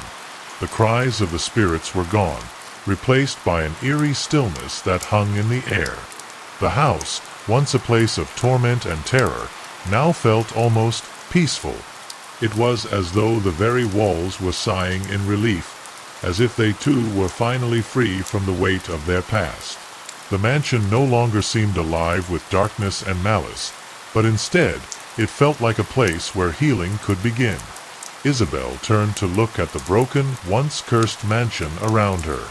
The flickering light from the candles cast long shadows across the stone floor, but those shadows now seemed benign, almost comforting. The house, once a prison, now seemed to be waiting for the chance to begin anew, just as she and her children had. But there was no denying that this place had been a part of their lives for too long, and it was time to leave. "We need to go," Isabel said softly, her voice filled with quiet determination. "This place is no longer our home. We've done what we came to do, and now it's time for us to leave." Mariana nodded, a tear slipping down her cheek. "It's over, Mom. We're free." As they walked through the hallway one last time, Isabel couldn't help but glance back. The mansion, now empty of the spirits that had once filled it, felt different. There was a quiet, almost serene atmosphere that lingered in the air, and she could feel the weight of the past slowly lifting with each step they took. They passed the old portraits, the cracked windows, the forgotten rooms that had once held so much fear. But now, all that remained was silence. When they reached the front door, Isabel hesitated for just a moment, as though she could feel the house trying to hold on to them. But she pushed the feeling aside. They had won. They had freed the spirits and broken the curse. It was time to leave this place behind. The door creaked open, and for the first time since they had arrived, the outside world seemed to greet them with open arms. The air was fresh, the sky clear and vast above them. The weight that had once pressed down on them so heavily was gone, replaced by the open road ahead. They were free. As they stepped out into the night, Isabel turned to look at the mansion one final time. The old house, standing in the distance, seemed smaller now. It was no longer a looming presence, no longer a place of torment. It was just a house, an old house with a history, but one that no longer had any hold on them. Isabel took a deep breath, her heart finally at peace. They had survived, and now they could begin their lives again. The Mansion of Shadows. The Perez family was exhausted.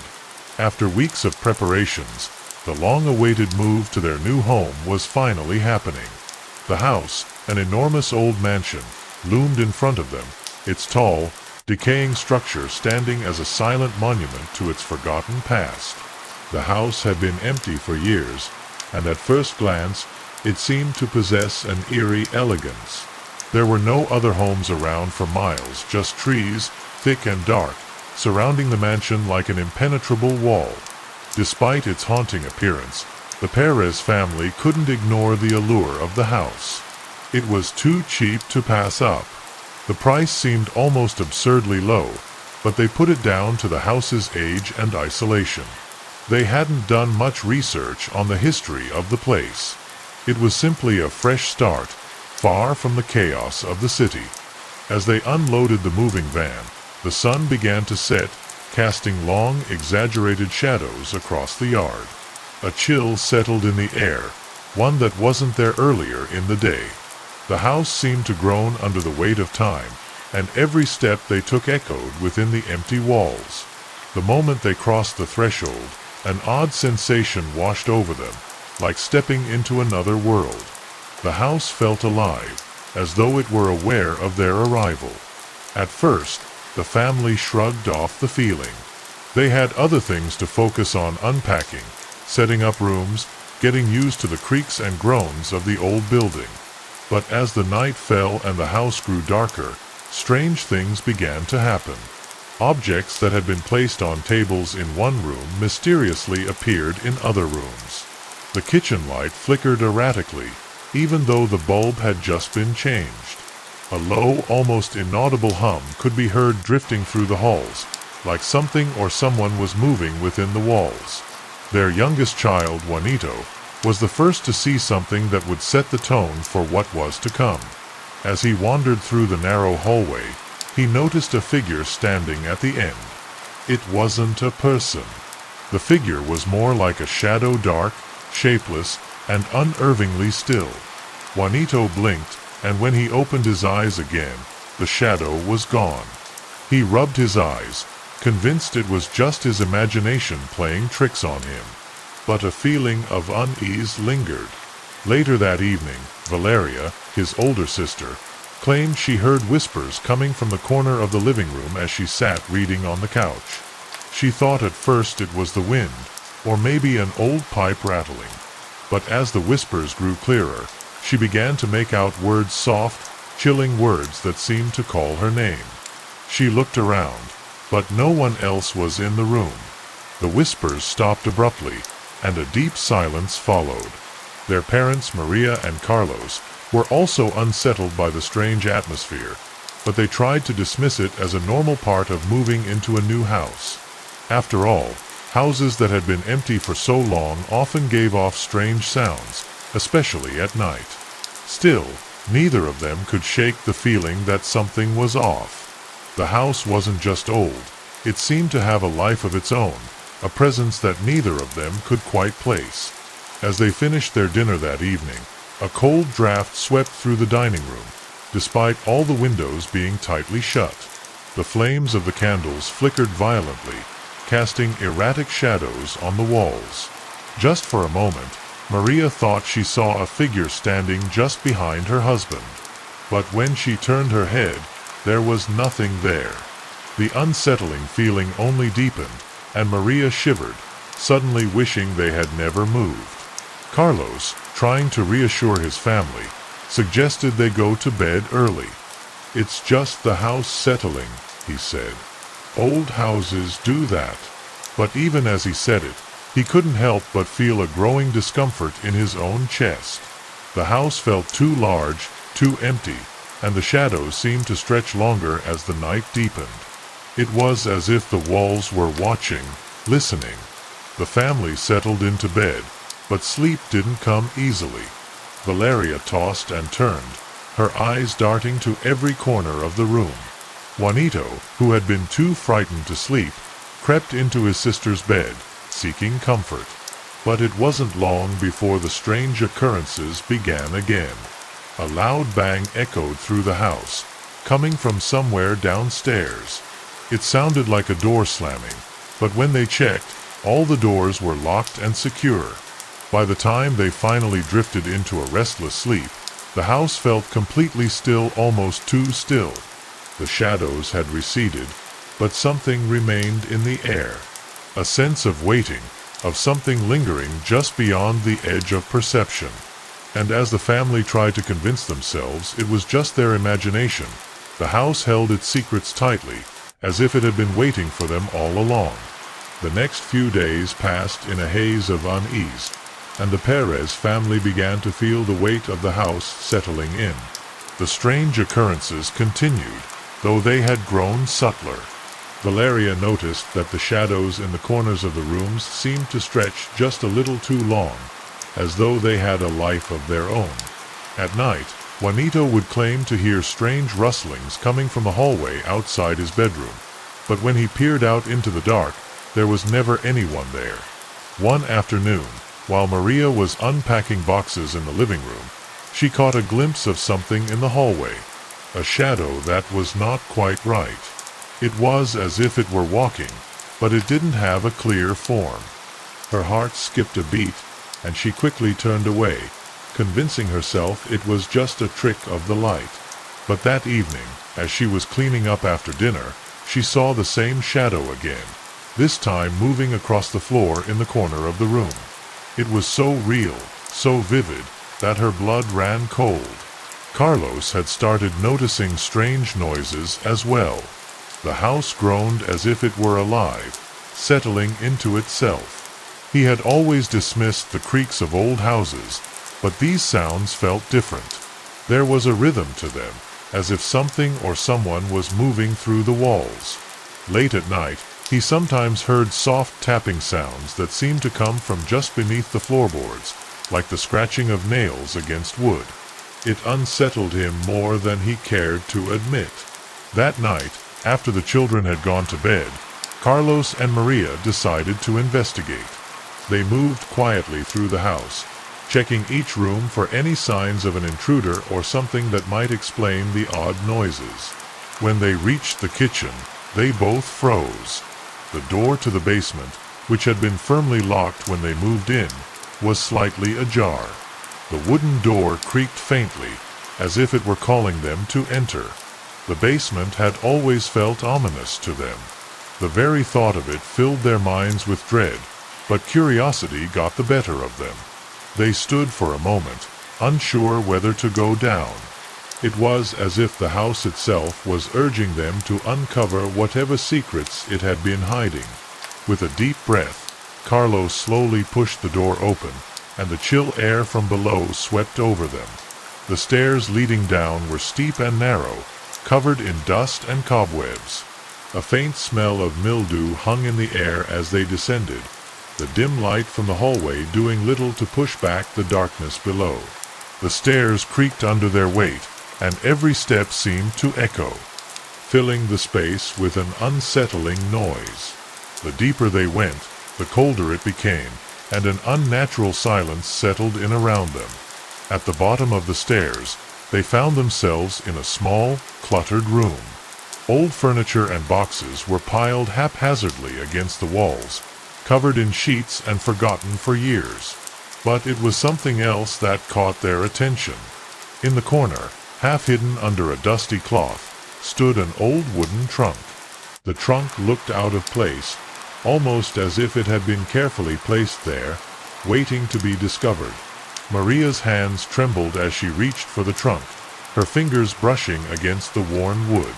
It was locked, but the key was nowhere to be found. The feeling of being watched crept over her, and she felt a growing sense of unease. She looked around the room, but there was nothing else of interest. No reason why this trunk should be here except that it felt important. Something in her gut told her that whatever was inside might hold the answers to what had been happening in the house. Carlos, sensing his wife's fear, suggested they leave the trunk alone for now. But Maria couldn't shake the feeling that they were on the verge of uncovering something crucial. Without a word, she moved to the side of the trunk and, with surprising force, shoved it aside. As she did, something clattered to the ground, and a small, leather-bound book rolled out from beneath it. Her heart raced as she picked it up, wiping the dust off its surface. The book was old, its pages yellowed and brittle with age. The moment she opened the book, a chill ran down her spine. It was a journal. The handwriting inside was careful, precise, but there was something about it that felt unsettling. It wasn't just a record of daily events. It was a story, one that hinted at darkness buried deep within the house's history. The journal belonged to someone named Elena Vidal, the previous owner of the mansion. And as Maria turned the pages, the story began to unfold, a story of betrayal, tragedy, and bloodshed that had happened long before they arrived. Maria and Carlos exchanged a glance, both of them sensing that this journal was more than just an old relic. It was the key to understanding the malevolent presence in the house. As they read further, they discovered chilling details of a tragic love affair, dark rituals, and a brutal murder that had taken place within these very walls. But there was one thing that stood out above all else, the mention of shadows that were not just metaphors, but something much more sinister. The journal, though heavy with its disturbing contents, offered no clear answers, only more questions. As Maria and Carlos pored over the brittle pages, they became more absorbed in the story of Elena Vidal, whose tragic life had seemed to mirror the very shadows that haunted the house. The deeper they read, the more they discovered that Elena had not been a victim of a simple domestic tragedy. There had been something darker at play, something connected to the very foundations of the mansion. The journal revealed a chilling truth. Elena's husband, Aurelio Vidal, had been deeply involved in occult practices. He was a man who sought immortality through forbidden rituals, and the mansion was the place where he had conducted his dark experiments. The house itself had become a vessel for his ambitions, and as Elena's own suspicions grew, she realized too late the horrific nature of the rituals her husband was performing. As the couple continued reading, Maria felt a growing sense of dread in the pit of her stomach. The rituals, the sacrifices, and the shadowy figures mentioned in Elena's journal all pointed to a horrifying truth. Aurelio's pursuit of immortality had involved more than just magic. It had required the blood of the living.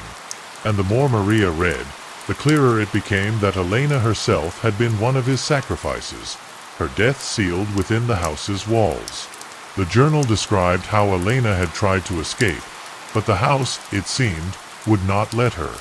It was as if the very walls were alive, closing in around her, trapping her in an inescapable nightmare. The shadows, once just fleeting figures, had become a manifestation of the spirits that Aurelio had condemned to remain in the mansion forever. These spirits, it seemed, were not at rest but were bound to the house by the evil rituals performed there. Suddenly, a loud bang echoed from upstairs, snapping Maria and Carlos out of their trance-like state. Both of them jumped, the air around them growing tense and thick. It was as if the house itself was reacting to their discoveries. The shadows in the room seemed to move, stretching and twisting, and for a moment Maria could have sworn she saw a dark figure standing in the doorway, watching them. Carlos stood up abruptly, his hand instinctively reaching for Maria's, pulling her away from the journal. "We need to leave," he said, his voice tight with fear. But as they turned to ascend the stairs, they heard a low whisper so soft it almost seemed like a dream. It wasn't a voice they recognized, but it was clear enough to send a shiver down their spines. "You shouldn't have come." The whisper repeated itself, now louder, as if the house were breathing with them. The walls groaned, and the floor beneath their feet creaked, sending vibrations through their bodies. The house felt alive, aware of their every movement, and Maria realized that leaving wasn't going to be so simple. The house had already claimed them, and they could feel its presence pressing in from all sides. They rushed back up to the main floor, but the closer they got to the staircase, the more oppressive the atmosphere became. The shadows grew thicker, and the temperature in the house seemed to drop several degrees. It wasn't just cold, it was a biting, unnatural chill that seemed to seep into their bones, like the very air itself was suffused with malice.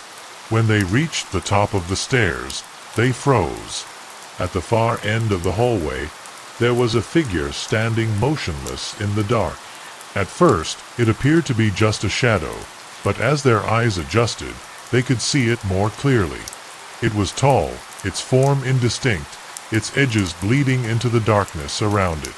It wasn't human, no, it was something else entirely. Something that didn't belong. "Who are you?" Carlos called out, his voice shaking. But the figure didn't respond. It simply stood there, its presence filling the hall with an overwhelming sense of dread. The air became thick, as though the shadows themselves were pressing against them, suffocating them. The figure slowly began to move toward them, its shape flickering in and out of focus, like it was a part of the darkness itself. Maria's heart pounded in her chest, and without thinking, she grabbed Carlos's arm, pulling him back toward the stairs. They needed to get out of there, away from whatever was haunting them. But before they could take another step, the figure raised its arm. A cold, unnatural gust of wind slammed into them, knocking them off balance. The force of the wind was unlike anything they had ever experienced, as if the house itself were trying to stop them from leaving. Before they could react, the figure let out a low, guttural growl. The sound reverberated through the house, and the walls seemed to tremble with it. The shadows around them writhed and twisted, and the whispers grew louder, now echoing from every direction. The darkness seemed to close in, and the figure moved closer, its face now becoming more defined. There was something disturbingly familiar about it, something that made Maria's blood run cold. The figure's presence felt suffocating. It was as if the air itself had been thickened by its shadow. Carlos instinctively pulled Maria closer, but they could barely move. The figure, tall and indistinct, loomed at the end of the hallway, its form shifting between dark patches of light. The more they stared, the less they were sure of what they were seeing. It wasn't human, but it was unmistakably alive, in a way that made their blood run cold. The figure's face began to materialize out of the darkness. It was pale, almost translucent, its features contorted in a permanent grimace of agony. As it came closer, Maria's breath caught in her throat. There was something deeply wrong with the figure, something familiar but twisted beyond recognition. The eye's deep, hollow sockets stared at her, and she felt as though she had been pulled into another world, a place where shadows held dominion. "Who are you?"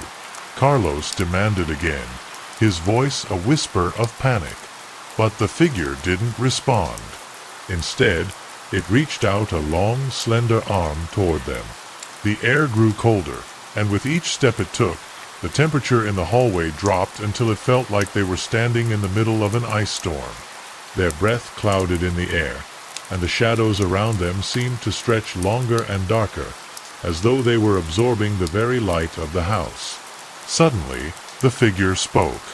Its voice was a low rasp, barely audible, but unmistakable. "You should not be here." The words echoed in the hallway, vibrating the very walls of the mansion. The air pulsed with a dark energy, and it felt as if the house was holding its breath, waiting for something terrible to unfold.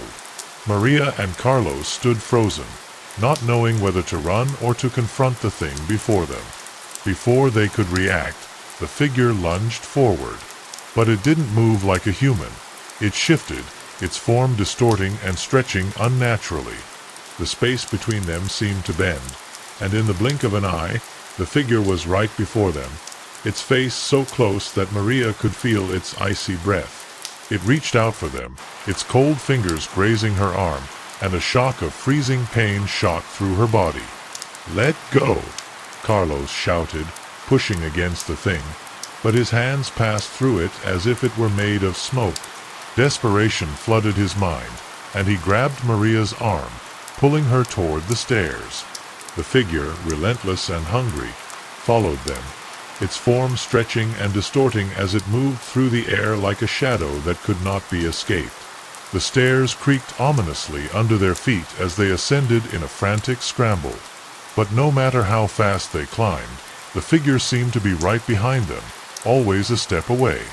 The whispering had returned, louder now, as if hundreds of voices were calling to them, urging them to stop, to stay, to listen. The air grew thicker, the whispers more insistent. The house itself felt as if it was alive, angry that they were trying to escape. At the top of the stairs, they turned and raced toward the room where they had first found the journal, hoping to find some sort of clue, some way to rid themselves of this nightmare. But when they entered the room, they found it completely different from how they had left it. The furniture was overturned, and the windows, which had been shut before, were now wide open, letting in a cold wind that made the curtains billow unnaturally. The entire room was bathed in a dim, sickly light. Maria rushed to the desk, but the journal was gone. Panic set in, and she turned to Carlos, her voice trembling. "It's gone. The journal, it's not here anymore." She looked around frantically, but there was no sign of it. In its place, there was only a strange, thick mist that seemed to pour from the cracks in the walls, swirling around them like a living thing. The figure was no longer in sight, but they could feel its presence growing stronger in the air. Suddenly, the door slammed shut with a deafening bang, and the room was plunged into darkness. Maria and Carlos stood frozen in place, their hearts pounding in their chests. The temperature in the room dropped again, colder than it had ever been, and the faint glow of the distant shadows flickered erratically. They could hear the sound of footsteps, slow and deliberate, coming from somewhere deep in the house. The shadows seemed to move of their own accord, bending and stretching toward them. A cold voice, one that was all too familiar, whispered in their ears, "You cannot escape." The words sent a jolt of terror through their spines, and before they could react, the floor beneath them seemed to shift, and they were plunged into an overwhelming sense of vertigo. They stumbled back, disoriented, unable to tell which way was up or down. The house itself seemed to be alive, shifting its dimensions, bending time and space to keep them trapped within its cursed walls.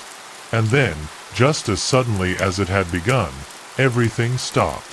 The air grew still, and the oppressive feeling lifted, leaving only a cold, silent emptiness in its wake.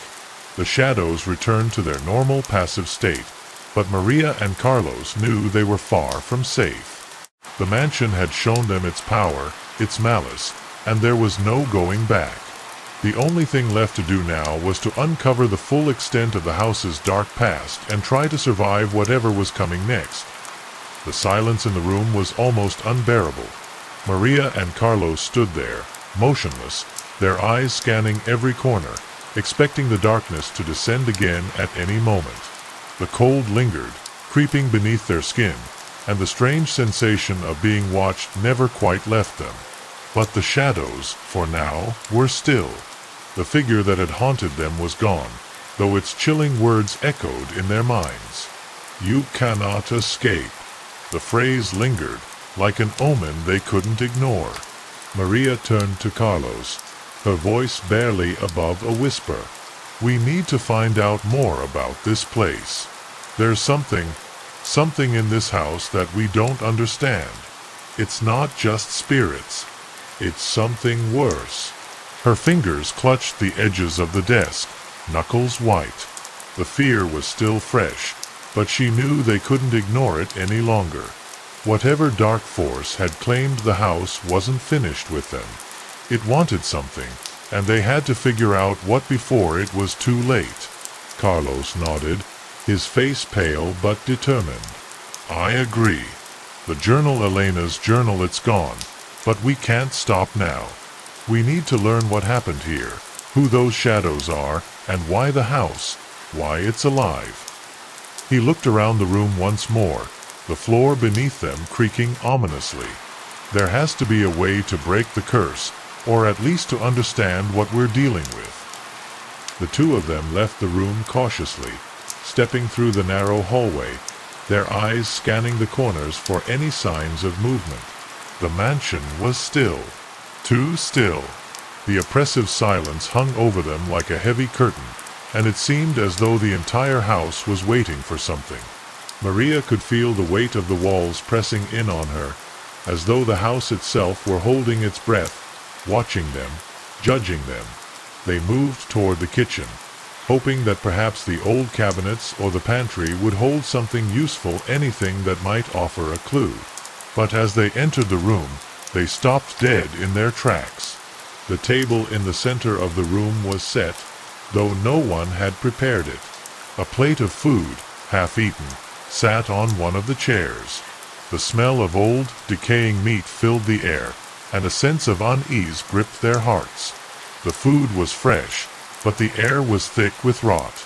A noise behind them made them spin around, but no one was there. The door to the basement was once again slightly ajar, the faintest light seeping from the crack. Maria and Carlos exchanged a look, their stomachs twisting.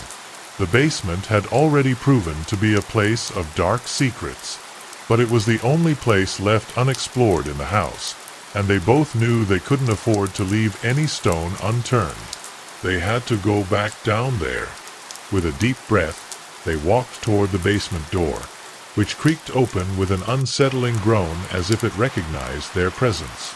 The stairs were steep and narrow, and the cold from below seemed to radiate up, biting into their skin as they descended.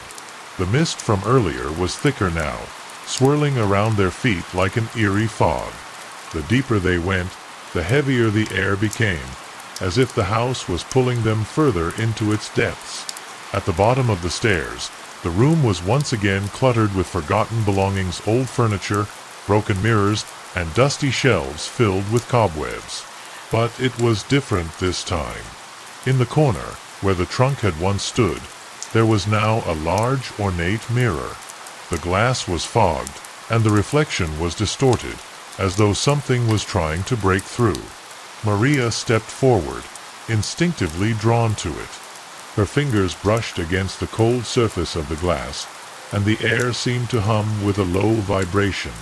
As she stared into the mirror, her reflection shifted. It wasn't her own face that stared back at her, it was someone else's. A woman with hollow eyes, pale skin, and an expression of deep sorrow. Maria gasped, taking a step back. But when she turned to Carlos, he was already staring at something else.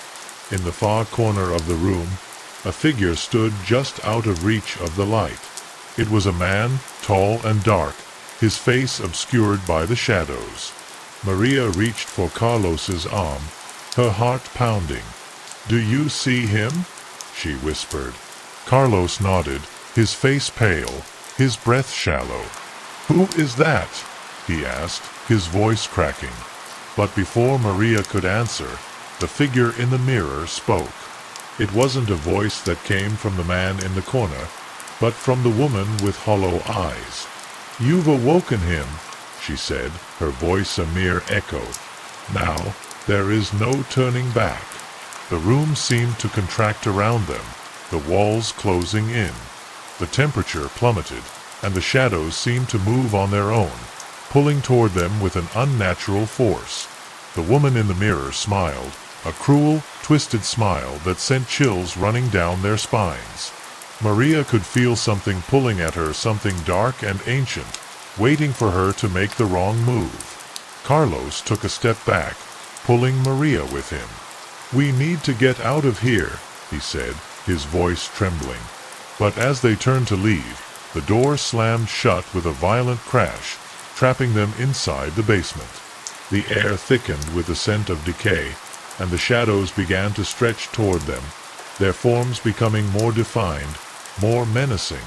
The woman in the mirror began to laugh, her voice echoing through the room, filling every corner, every crevice. The basement door trembled under the weight of an unseen force. Maria and Carlos backed away, their breath coming in shallow gasps as the temperature in the room plummeted even further. The laughter from the woman in the mirror twisted through the air, seeping into their bones, tightening around their chests.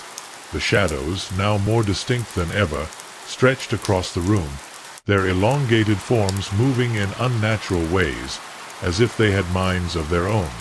Every instinct screamed for them to run, but the door was shut tight, refusing to open. The figure in the corner, tall, imposing, its face still hidden in darkness, shifted closer, its presence almost suffocating.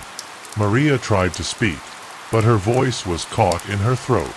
The air had become thick with dread, so heavy that it felt as if the walls themselves were closing in. She reached for Carlos, who looked just as paralyzed with fear. The distant whispers returned, a chorus of voices rising in unison, their words unintelligible but undeniably filled with malice. In the mirror, the woman's hollow eyes met Maria's, and the smile that spread across her face was all-consuming, a smile filled with sorrow and vengeance. "You should not have come," the woman said again, her voice now clear and direct. "You have awakened what should never be stirred. Now you belong to us." Maria felt her stomach lurch. It wasn't just a warning, it was a claim. The house, the shadows, the spirits, they all wanted them trapped here forever. Carlos stepped forward, his hand shaking as he reached out toward the door. "We need to find another way out," he muttered, his voice barely audible. But as his fingers touched the doorknob, a surge of energy exploded through the room. The basement seemed to stretch out, distorting as though the very fabric of reality had been torn. A deep, low hum filled the space, vibrating through the floor beneath them, making it impossible to stand still. The shadows reached out like tendrils, brushing against their skin with a cold that felt unnatural. as though they were being touched by something far older than the house itself. The figure in the corner stepped closer, its movements fluid, almost liquid, as it emerged from the darkness. The cold presence wrapped itself around them, constricting like a vice. Maria's legs buckled beneath her as the shadows seemed to weigh her down, pulling her toward the floor. She could barely breathe, and the laughter from the mirror grew louder. With every breath, the room grew smaller. It was as if the mansion itself was closing in on them, intent on swallowing them whole. Maria and Carlos struggled to stay upright, but the oppressive force was too strong. The shadows twisted, crawling across the walls, and the whispers became a maddening cacophony of voices. Some were angry, others were pleading, but all were filled with an unbearable sense of loss and despair. In a panic, Maria grabbed Carlos's arm and yanked him away from the door. "We need to break the curse," she said, her voice tight with terror. "We can't let them keep us here." Carlos nodded, his face pale, eyes wide with fear, but they both knew they had to do something. They couldn't stay trapped in this nightmare forever. If they wanted to survive, they needed to understand the truth of what had happened in the mansion and what had bound these spirits to it. They both knew that there was no turning back now. The house had shown them what it was capable of, and whatever had been awakened wasn't going to let them leave without a fight. Maria's thoughts raced as she scanned the basement, looking for any clue, anything that could help them understand how to break the curse. The journal, Elena's journal, had been their only lead so far, but it was gone. Was there another way to learn the truth? Another source of information hidden deep within the house?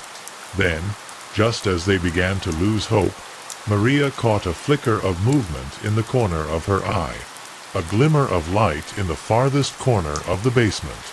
She turned toward it, her heart skipping a beat. In the dim light, she could make out a door hidden behind a stack of old crates and boxes. The door looked old, its wood warped and cracked, but it was there. It had to lead somewhere. Maybe it was the key to understanding everything. Without speaking, Carlos followed her toward the door. The shadows seemed to pull back, as if reluctant to allow them to move, but the two of them pushed forward, driven by a desperate need to escape. As they reached the door, Maria tried the handle, but it wouldn't budge. The cold from behind the door seeped out, as if something or someone was waiting for them on the other side. Carlos stepped forward, his hands trembling, and pushed harder against the door. It creaked loudly, but finally it gave way, opening just enough for them to slip through. The room beyond was dimly lit, filled with dust and cobwebs. The air was thick with age and neglect, but it felt different from the rest of the house. There was something comforting about it, an odd sense of quiet, as if this room hadn't been touched by the chaos that had plagued the rest of the mansion. They stepped into the room, and the door slammed shut behind them. The noise echoed through the space, but it didn't feel threatening. Instead, a sudden calm settled over them, as if the room had accepted their presence. It was a small, forgotten space filled with old books, papers, and strange artifacts. At the far end of the room, a large, weathered book lay open on a table, its pages yellowed with time. This had to be it. This had to be the missing piece. The room was thick with an unsettling silence, broken only by the faint rustle of old pages as Maria and Carlos cautiously approached the weathered book. The musty scent of aged paper filled the air, and the faint glow from a crack in the wall seemed to flicker across the pages like a dying candle. The book appeared ancient, its cover cracked and stained with time, but it wasn't the physical decay that caught their attention, it was the aura of foreboding that radiated from it. As Maria reached out to touch it, her fingers hesitated for a moment, as if the book were warning her not to. She could feel the weight of its history, the years of darkness it had witnessed. Carlos stood beside her, equally apprehensive, but they both knew that they had no choice. They needed answers, and this was the only lead they had left. With a deep breath, Maria opened the book, her hands shaking slightly as she turned the first page. The handwriting inside was old, but legible. It was written in a language they didn't recognize, but the symbols seemed familiar, as if they had seen them before in Elena's journal. The writing was arranged in a methodical, almost ritualistic way, and the further they read, the more unsettling the contents became. It spoke of ancient rituals, blood sacrifices, and binding spells, dark magic that had been used to imprison souls in the mansion. The spirits were not merely trapped, they were cursed, bound to the house by the very rituals that had been performed there. Carlos felt a cold chill run down his spine as he read aloud one of the passages. The shadows are born of betrayal, and they live to seek vengeance. They are the souls of those who were condemned to suffer, their spirits twisted by the rituals performed in the name of power. Only the blood of the guilty can break their chains. His voice faltered as he realized the implication. The house, the shadows, the spirits, they weren't just trapped here by accident. They were the victims of a far more sinister plot. Maria's stomach turned as she read the next part. To free them, one must sacrifice what was once lost. The soul must be returned to the place of its origin, to the center of the darkness. Only then can the shadows be broken and the curse undone. The words were chilling, but what struck her most was the phrase "sacrifice what was once lost." It was clear now that whatever had been done in this house, whatever rituals had been carried out, had unleashed a curse that would never be lifted without a price. What does this mean? Maria whispered, turning the page with trembling hands. Who or what is the sacrifice? But before Carlos could answer, a sudden sound echoed through the room. It was a low, guttural growl, so deep and primal that it seemed to vibrate in their bones. The air around them seemed to tighten, and the temperature dropped even further. The shadows in the corners of the room stirred, creeping along the walls like living things, growing more intense, more active. In the dim light, they could see a figure emerging from the shadows. It was the same tall, imposing form they had seen before. This time, however, the figure was clearer, more solid. Its face was now fully visible, twisted, contorted with rage, its hollow eyes staring into theirs. The growl grew louder, more insistent, as the figure began to move toward them. Maria and Carlos froze, their hearts pounding in their chests. The figure was no longer a shadow, it was real, and it was angry. "You shouldn't have come," the figure spoke, its voice a rasping whisper that sent chills down their spines. "You've awakened me, and now you will suffer the consequences of your curiosity." The figure's mouth twisted into a grotesque smile, and for the first time, Maria and Carlos realized that it was not just one spirit they were facing, it was many. The darkness around them thickened, as if it were alive, pressing in from all sides. Without thinking, Maria slammed the book shut, but the shadows didn't disappear. Instead, they seemed to flare up in anger, coiling around them like tendrils of smoke. The temperature dropped even further, and the whispers in the room grew louder. The walls seemed to close in, as if the house itself was responding to the anger of the spirits. Maria's mind raced, trying to think of a way out, but the only thing that came to her was the passage she had just read. The blood of the guilty, the soul that had caused this suffering, was the key. The figure moved closer, its body twisting unnaturally, like it was both solid and fluid at the same time. The shadows that had been creeping along the walls now seemed to take shape, forming into more figures, ghostly, distorted beings with hollow eyes and twisted faces.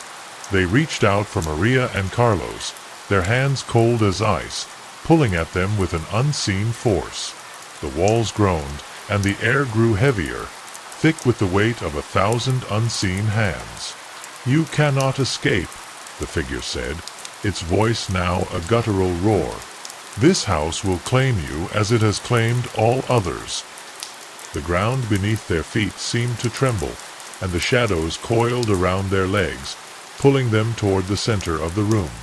Maria and Carlos struggled against the force, their hearts racing, but it was no use. The darkness was too strong, too powerful. The figure's face twisted in fury as the shadows consumed them, dragging them deeper into the heart of the mansion, into the very center of its curse. Maria's heart raced as the shadows pulled at her, wrapping around her legs like cold chains. The air grew heavier, the darkness pressing in from every direction, suffocating her. Carlos struggled beside her, his hands reaching out, grasping for anything that could hold him back. But the more they fought, the tighter the shadows gripped them. The figure, its face twisted with rage, loomed closer, its presence like a suffocating weight. "This is where you belong," the figure growled, its voice deep and terrible, like the rumbling of distant thunder. The shadows tightened their hold, dragging them toward the center of the room. Maria could feel the cold creeping up her spine, the very air itself turning to ice. The walls seemed to close in around them, and the floor beneath their feet felt unstable, like it was about to give way. Every instinct told her to run, to escape, but she knew it was useless. The house had already claimed them. Carlos reached out desperately, trying to break free from the shadow's grasp. "We're not giving up," he spat, his voice defiant despite the terror clawing at his chest. But the more he fought, the more the darkness seemed to consume him. The figure's laughter echoed through the room, a low, mocking sound that chilled them both to the bone.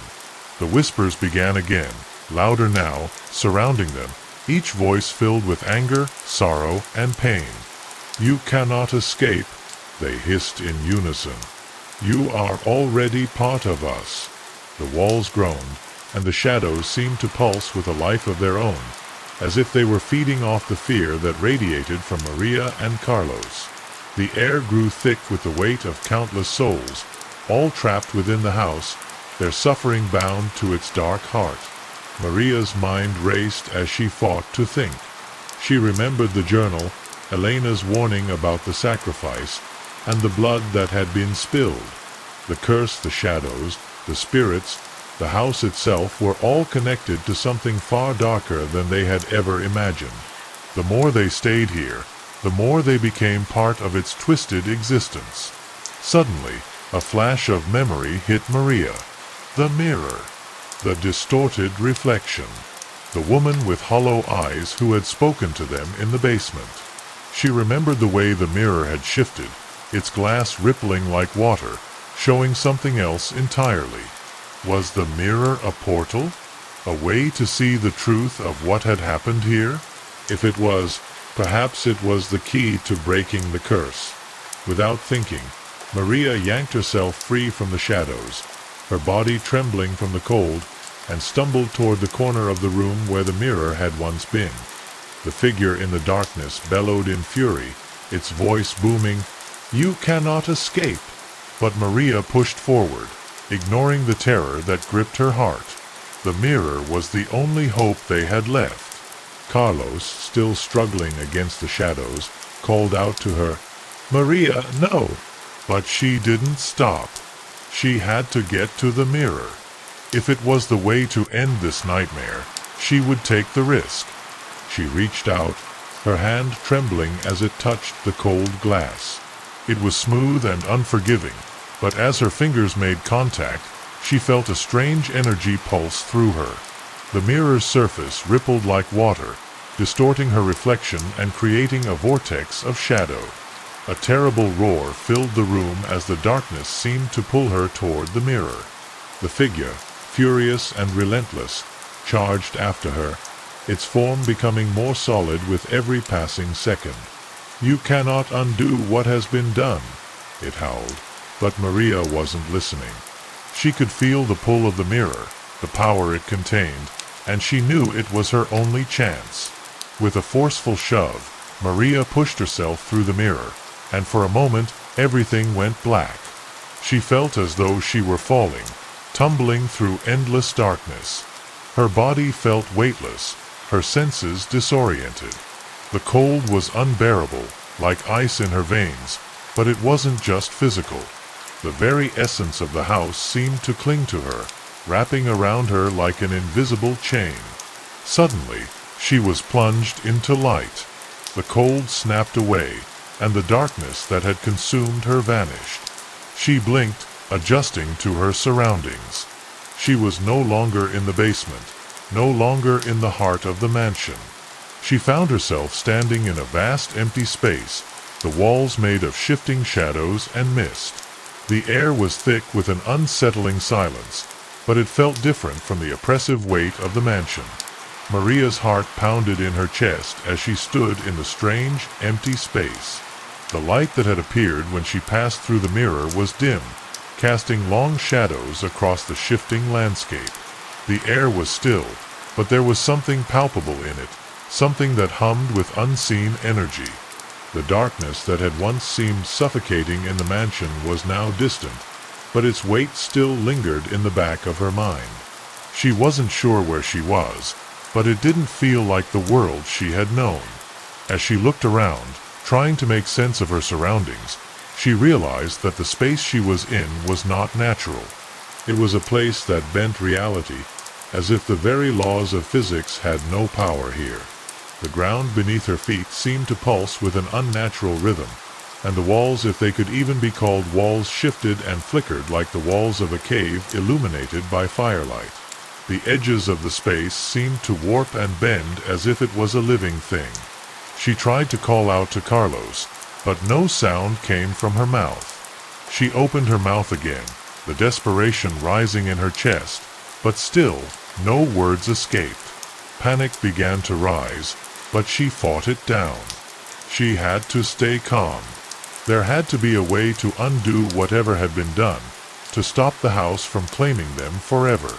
She glanced around for any clue, any indication of how to find Carlos or how to break free from this place. Then, out of the corner of her eye, she saw something move. A figure, shadowy and indistinct, appeared in the far distance. It was unlike any figure she had seen before. It seemed to flicker in and out of existence, as if it were made of the very shadows themselves. She froze, her breath catching in her throat. Could it be one of the spirits? Or was it something else, something more dangerous? Slowly, she moved toward the figure, her feet sinking slightly into the strange ground with each step. The figure didn't move closer or retreat, it simply stood there, waiting. As she drew nearer, she could make out faint details.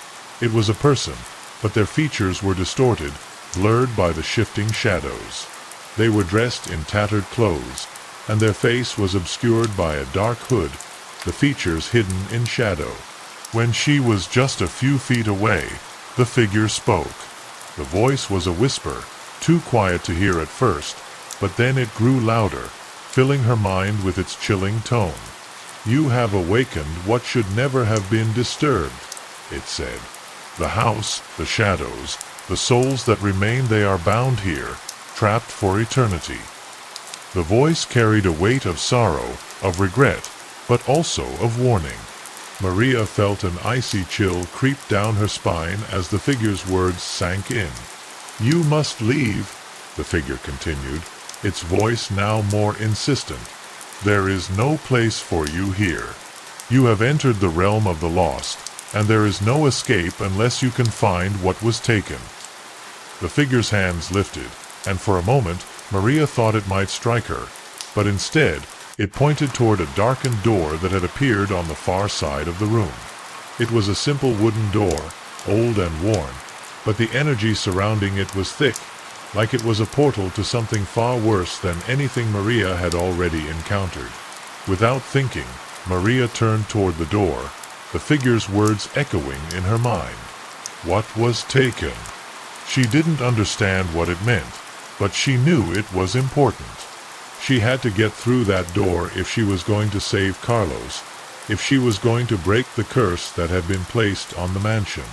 The figure's words had filled her with an overwhelming sense of urgency, and the door felt like her only way out. But as she approached the door, she felt a sudden weight on her chest, a heavy pressure that seemed to pull her backward. It was as if the very air had thickened, becoming harder to breathe. The shadows around her shifted, and she could feel them pressing against her skin, their cold tendrils curling around her, trying to keep her in place. She could hear whispers now, two soft voices that grew louder with each passing second, their words unintelligible, but filled with a sense of dread. Despite the pressure, Maria refused to stop. She reached out for the door handle, her fingers trembling as they made contact with the cold, worn wood. The moment her hand touched it, a surge of energy coursed through her, almost like an electric shock. She yanked her hand back, gasping for breath, but then the door swung open on its own, as if beckoning her to enter.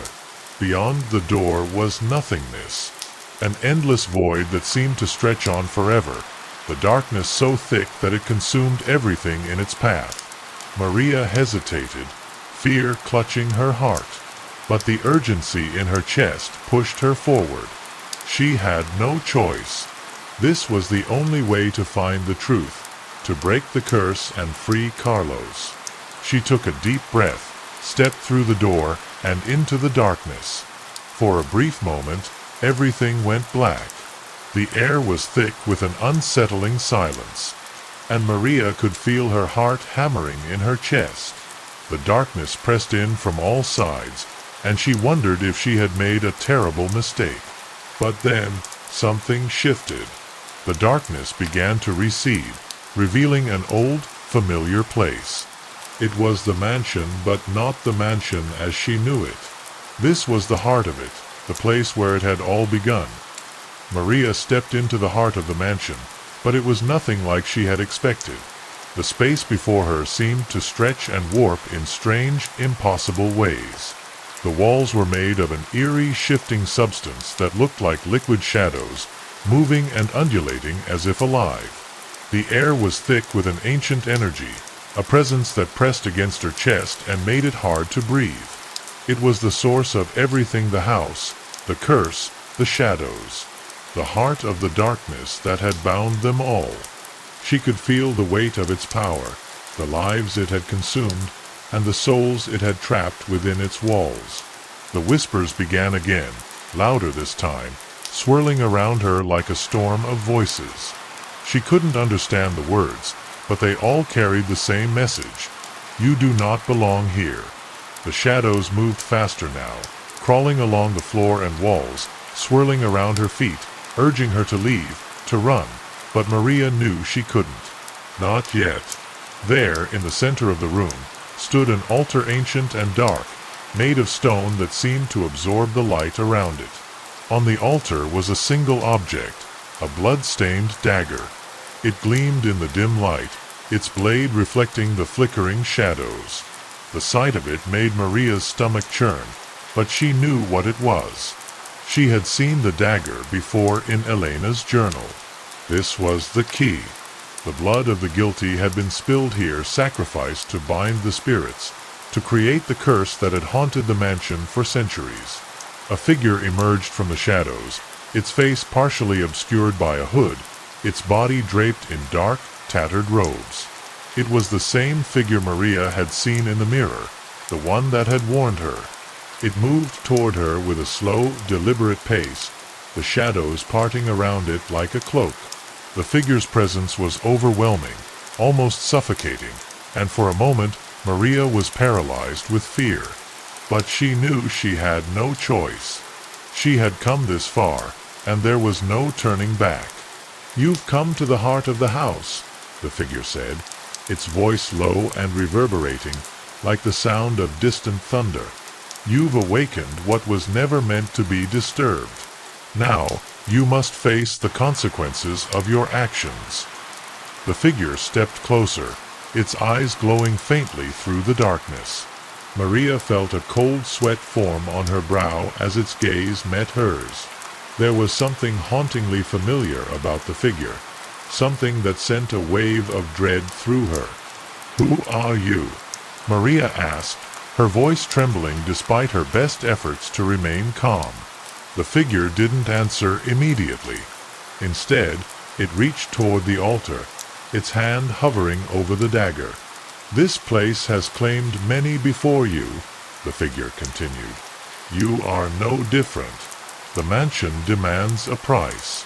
The blood of the guilty must be spilled to break the curse. The only question is, who will pay the price? Maria's mind raced. The blood of the guilty. She glanced at the dagger, the realization settling in. It wasn't just a tool of sacrifice, it was a symbol of the sins that had been committed here. The figure's presence was tied to those sins, to the crimes that had been carried out in this very place. But who had been the guilty party? Was it Elena's husband, Aurelio? Or was it something else entirely?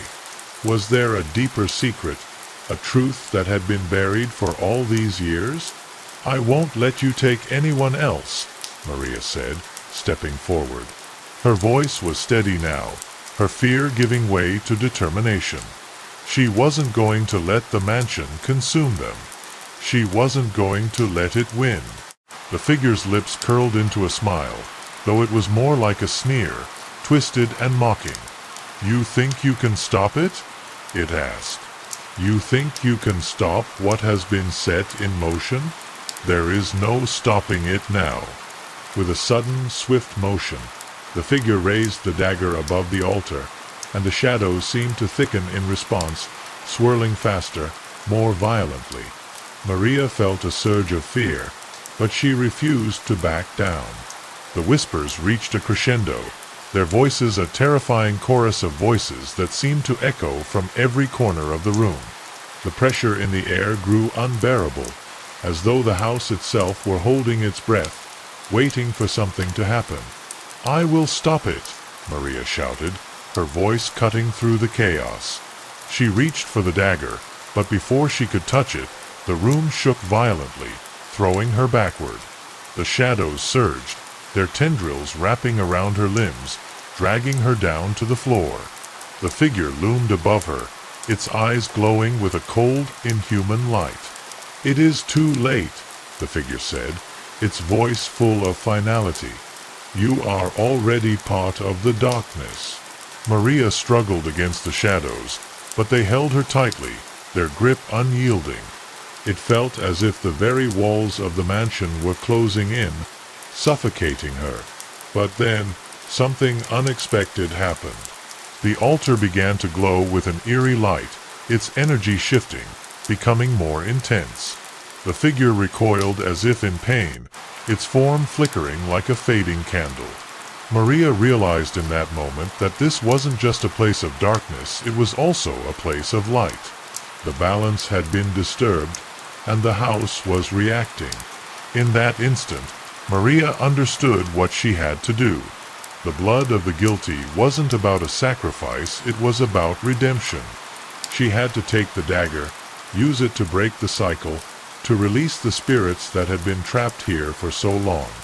Without thinking, she lunged for the dagger, ignoring the searing pain that shot through her as the shadows tried to stop her. She grabbed the handle, and in one swift motion, plunged it into the